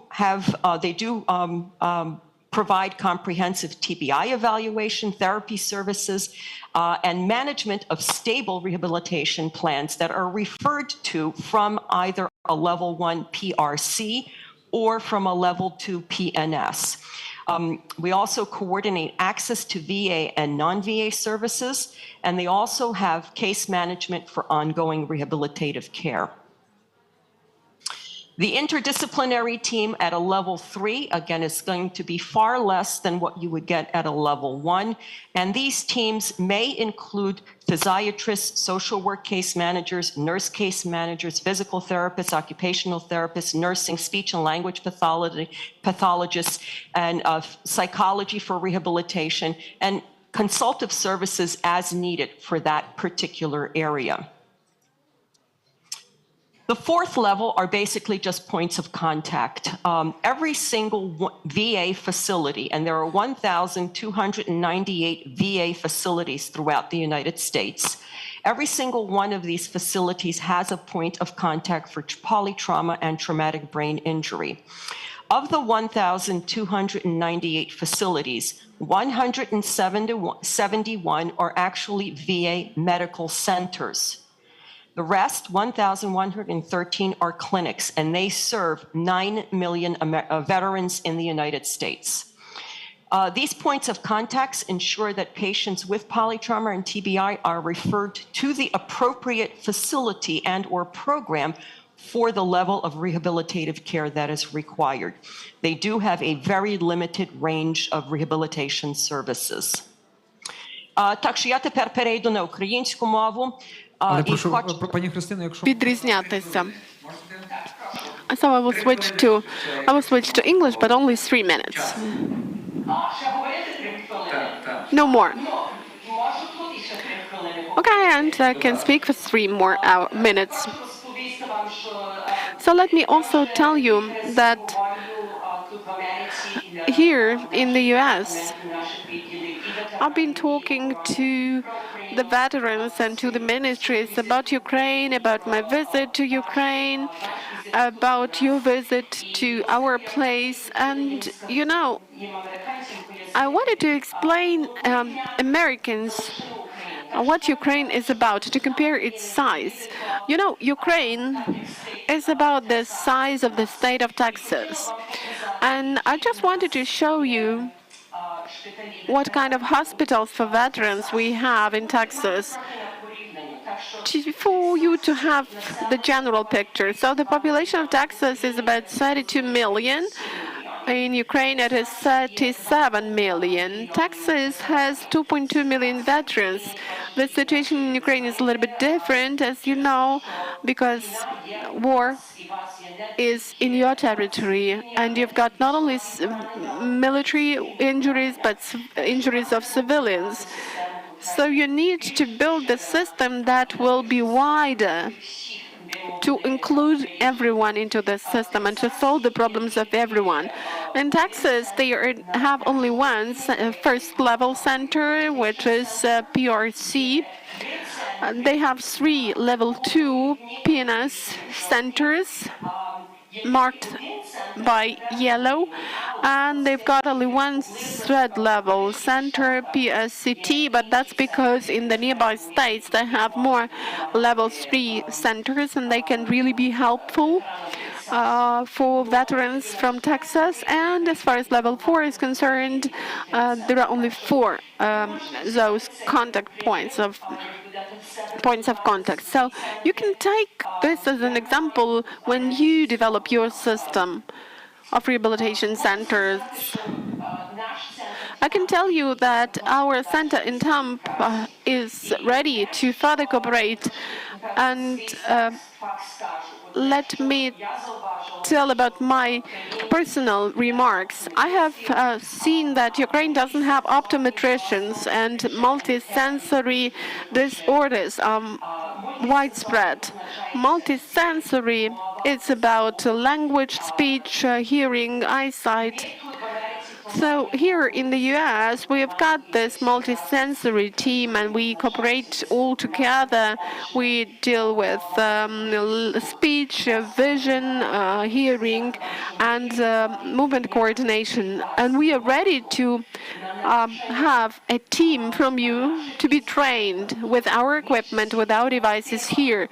We would be willing to help you with the training, and we would like to help you get the training and the equipment that you need. And then this team will go back to Ukraine, and then we could come once again to reaffirm this knowledge already on the example of your patients. So I hope that this is possible, but of course we need to cooperate with our State Department and with our Department on Veterans. But we are ready for this, and we will try to help you with this. Christina, we are really grateful to you for this offer, but let me also tell you that after our visit to your clinic and after the talk that we had with you, here in our clinic we also created a group of people, psychologists, who also cooperate with our ophthalmologists and neurologists. And now, over the recent 3 weeks, we have already been making neuropsychological studies, and we have been doing some neuropsychology exercises with patients having TBI and concussion. So this is the recent information, and this is thanks to you. You have kind of pushed us forward. But we will definitely think about that, and we have the representative of the Ministry of Health here, and in particular the department that always keeps developing advanced technologies, and the technologies you are talking about are new for Ukraine, though they are rather simple. So we have here Dr. Vasyl Strelka. I hope he has heard your suggestion, and all together we will address your State Department for tens of doctors from Ukraine to pay a visit to your place, because the problem of concussion is really one of the major problems, and the TBI problem is also a great problem for Ukraine. So thanks a lot. Thank you for your time. Best wishes to the whole team of yours and to all your colleagues. Thank you. Thank you.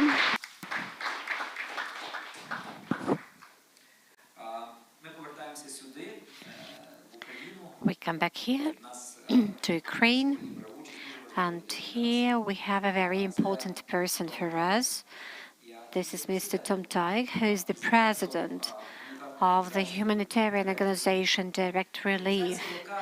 This is the organization that actually brings lots of benefits not only to Ukraine, but actually during the last year you have brought billions of hryvnias to Ukraine in order to assist people to overcome the traumas of war.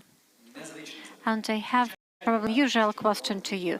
Definitely you'll tell us what you're doing and what are your priorities. But I want to ask, how do you choose those whom you help? Thank you. It's a difficult question because there's a lot of need in the world. Who do you help? It's lifeboat. But as on a lifeboat, it's women and children first.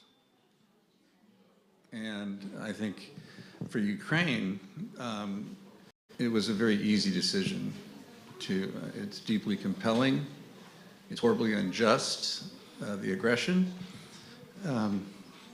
So I think, as I mentioned earlier, the fact that Direct Relief has been able to support Ukraine is because people around the world wanted to support Ukraine, and they found their way to Direct Relief. So I think we are deeply privileged to assist, and I think just listening to all the speakers, you're talking about regulation and legislation and standardization, but I think today is really about innovation. And for everything that's been said, you have everything that's been said about all rehab, except you have with pediatrics too. Ukraine is confronting a set of circumstances that is unique in the modern world. And it's for rehabilitation, which is a broad concept with difficult measures. It's really important that the benefit of private philanthropic money is that it's flexible. You can take a chance with it. It's not political. And so we feel deeply privileged to have been introduced by Vasily to Unbroken, and just seeing the idea. There's not a regulation for everything in the world, but I think, as Irina said, the universal quality is this spirit that drives innovation. So I am confident, and I'm not a clinician, but that the best practices in rehabilitation 5 years from now will be coming from you, not from expert, because you have to do it, and we need to support you. So it's not easy to decide where Direct Relief should support, but with Ukraine, it's simple. It's very easy. Thank you. Дякую. Ви абсолютно, от відчувається, коли людина працює в полі і розуміє, про що йдеться. І, so to say, in the field and understands what he or she is speaking about. Pediatrics is usually in the focus of attention, but still not always. And in our center, we want to establish a mental health center for kids and teenagers. So we have found money for infrastructure, but the greatest problem is that we cannot find the doctors, children, psychologist or psychotherapist, people who would know how to work with the war trauma in kids and teenagers. Does the organization have an aim to support serious training programs in order to retrain people who specialize in adult psychology, so to retrain them into the children's psychology? It cannot be done overnight. Okay, we have special retraining programs. We have reduced the training periods, but we want to have highly qualified people working with our kids. So does Direct Relief see itself as the organization that will assist establishment of high-quality training programs for people who are going to work with in kids and mothers? Yes. Thank you. Really, what direct relief can provide is money. And money is helpful. As I mentioned, there's not a regulation for everything. There's not a practice for things that have never occurred before. Modern weaponry aimed at children is not happened. So all the experience with soldiers is important and essential, but it has to be adapted for civilian children who are suffering the effects of this war. It's a very high degree of difficulty, but if nothing else, Ukrainians' creativity, adaptation, ingenuity, engineering, it's very clear around the world what Ukrainians are capable of. So that's why flexible private philanthropic money is really important.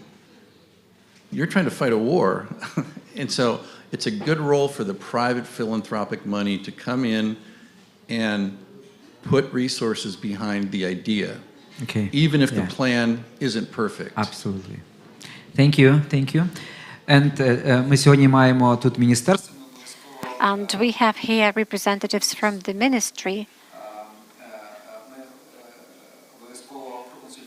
We'll definitely take some consultations with Vasil Strelka and with our colleagues from Yale and Harvard universities and their programs for children.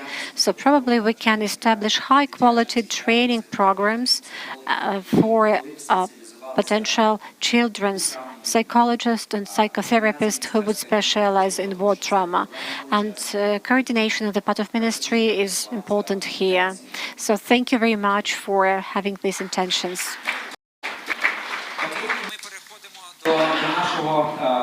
Okay, so let's go over to our next speaker. I don't know whether you are tired of listening to me, but I'm not tired of talking. So let's continue with our discussion. And let me give the floor to Professor Israel Dutkevich, who is the Director on Rehabilitation of the Department of Rehabilitation of the Medical Center Sheba in Israel. Good afternoon, dear Professor. We are happy to welcome you online in Ukraine. Хочу відзначити те, що я особисто люблю вчитися. Let me point out that I like learning a lot from Israel doctors, psychotherapists, psychologists, because, you know, theory is always the same, but the words and the contemplations of Israeli doctors really show you that these are the people who work on a daily basis with traumas.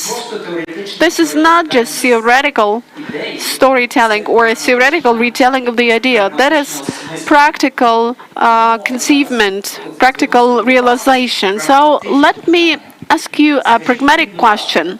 Could you please tell me, what should a pragmatic rehabilitation center for people with war trauma look like? The question will be asked in English, otherwise I will not understand. I speak English and not Russian. I'm sorry, do you have a translation or not? No. Oh, no. I'm sorry, because previous speakers, they had a translation. So I will repeat the question. I just said it that I really, but very short version of this. That's okay. I really like to learn from the Israeli doctors, psychologists, psychotherapists, because besides the deep theoretical knowledge, they have a huge practical experience, and the everyday experience working with war trauma for many years, actually for 70 years. And that's why I would like to ask you about the few practical thoughts, how supposed to a contemporary rehabilitation department for the patient with war trauma should how it's supposed to be. Well, I do it. I try to answer the question. I don't have slides to make it much easier. Anyway, like in any other thing, you should define the targets. You should define the goals. For example, are you treat soldiers? Are you treat civilians? Are you treat both of them? Basically, we treat soldiers, but we treat the civilians and we treat them in the same departments. We don't have different places and different departments for soldiers and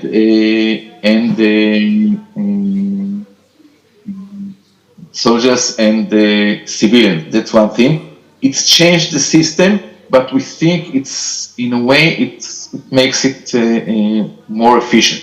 That's one thing.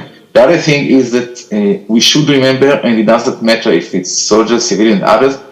We can't do everything on the same time, and that's the reason why we should make priorities and go by that.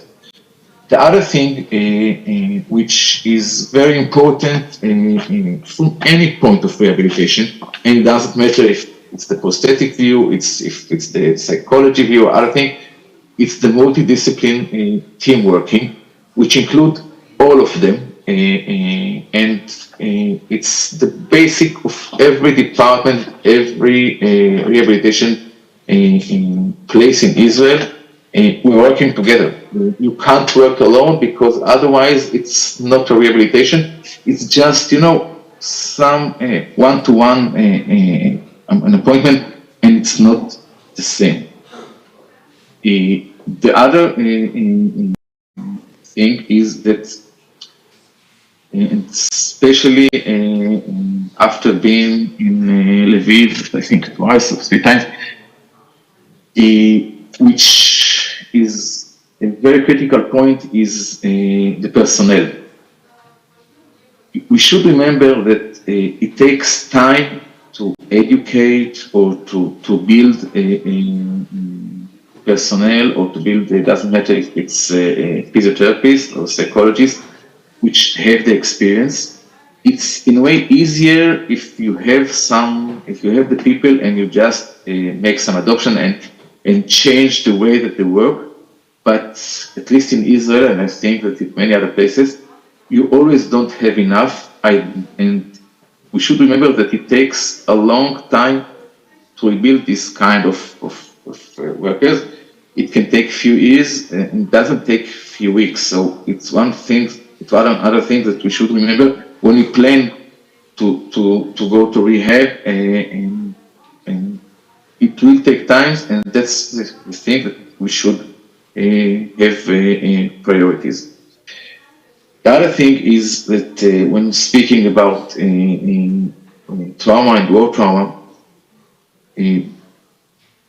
there are many ways to do it, but in a way we try to give if I try to make it in one moment, we try to give the people, soldiers or the wounded people or even the civilians, that they have some kind of goal in their life. We try to make them understand that life is not over. And the other thing is that we use a lot what we call compact friends, or people that have the same problem and can be role models for them, to show them that things can be done even if they have lost something or wounded or anything. Maybe not the same, maybe not the same way, maybe not the same results, but it can be done differently, and it may be directed to other directions. And last thing, which is correct, which is true to anything and even to what you ask, we should do what we call some kind of quality control or regular assessment of what we do, what we get, because sometimes we're going on one way and sometimes not get to the results because we don't see, we're so inside, so we can't see that we get the wrong way or something. So that's the reason why we should do all the time some kind of external quality control and see that we are going on the correct way and not have to change it, can be one patient or can be general, depends on things that happen. I hope that I answered the question. If not, I can add some more. No, it's very condensed and very informative because of the practical knowledge you have working in Israel. But I have a small question. We have a very difficult problem is coming to us like a snowball. It's working with the people after captivity and torturing in captivity. Do you have in Israel, and we have no knowledge and no experience with such a trauma in our previous life, yeah? Do you have any special program for such people who suffer from captivity and torturing? Well, let's say that there are few events when the captivity were we deal with. The last event that was, let's say, not one people, but in a way, a mass event of this was, I think, about 30 or 40 years ago. And since then, lucky us, we didn't have to deal with such a thing that, there was one or two persons, at a time that was, but not a massive event like this. The programs were changes. It took time to understand that the captivity, it's not just, okay, you're now free and it's okay.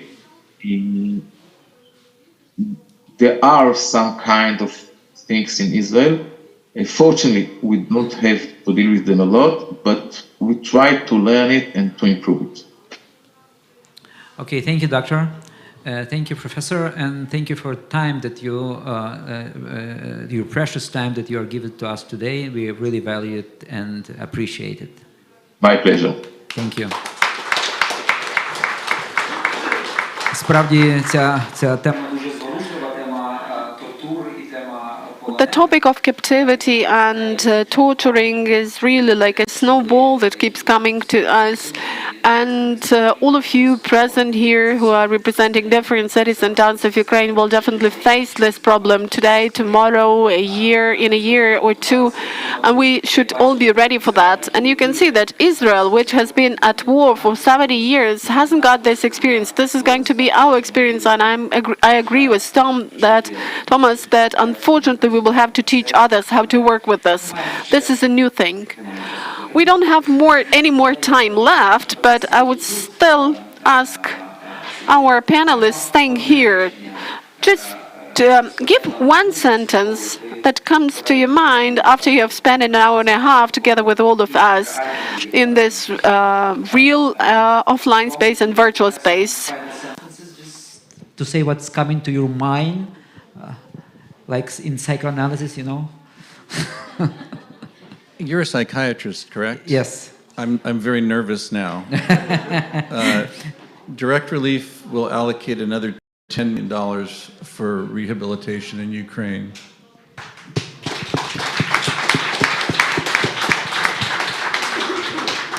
Now I am very nervous.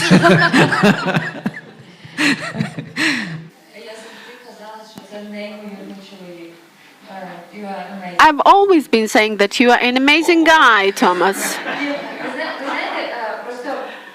I've always been saying that you're an amazing guy. This is not the first time Thomas has been coming to Ukraine, and this is the story when highly influential people can be really so much sensitive and simple that you can be just admiring them as a person, as a human. And it's really important for us to have your empathy. That's true. We are calling you our friend because only friends can support anyone like you do it with us. All right, Ira, but what would you tell to the audience? If we speak we are doing now and about the building, the birth of the building today and the birth of the project a year ago, this means that this year has been an incredible year in terms of the transformations. This has been a reactive year in terms of the development of this center. And today we have heard that we are moving in the right direction. We have seen the vector of our movement. We have not yet done all the things that we want to. We just need to take. But here we have the people on whom it all depends and who, if united, can really do all the things. And that's the most important thing we have got, human capacity that gets united for Ukrainians to have the best care here. And Oleg, thank you for what you are doing for this, because without you, we wouldn't have it as well. And without you, and without you, and without you. Vasil? Unfortunately, due to the war, we have the situation when the whole world is ready to help us, and it's actually helping us. Well, I think that the people from Lviv who have been to Harvard or some other educational institutions know that this is something that a year ago or a year and a half we could not even imagine. So it depends on us whether we convert those opportunities into rapid progress of our country. So when people come with some assistance, they expect that we are ready to accept the assistance and to really use it for the progress. This is the key thing. That's why our policy and strategy of the Ministry of Health is, and the logic is that everybody should be working. If you're not working, you will not have any food. That is the quotation from Dr. Strilka. If somebody is not working, you shouldn't be helping him. Everyone should be working now, should be working hard. And this is our slogan and our motto for the donors as well. Help the hospitals that are ready to accept the assistance, who accept this assistance and have done their own home assignment. Do not invest into the hospitals who are not ready and do not feel motivated to do this. This is pointless, and we should use our assistance in a good way. Let me crack a joke. Let's have a voting process now.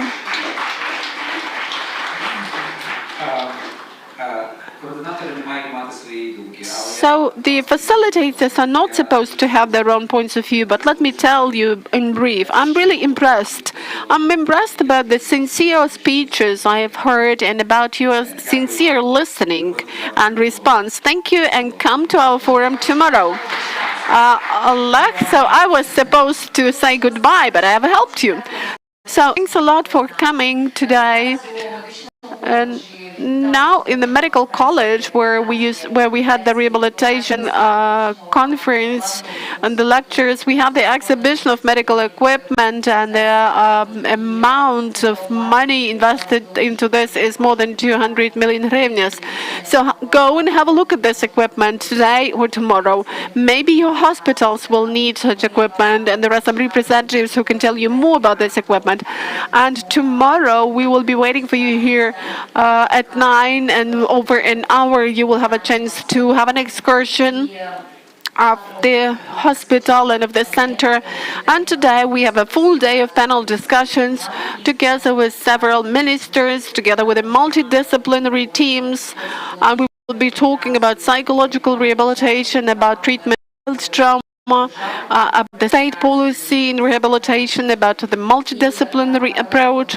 And in parallel, we will also have in the lecture room close to the exhibition of medical equipment an important lecture on surgery. It will be about amputation and integration prosthetics, which is also one of the major parts. And every single lecture, every single panel discussion is recorded, and you will have it on the Unbroken Ukraine page, and you will be able to pass this material over to your experts. And in your badges you have the QR codes, and there we have already loaded, and we'll still keep loading the pictures from today's event for you to feel happy and for you to be able to share the information on what event you attended today and to express your ideas on that point. Thank you, and let's come to it tomorrow.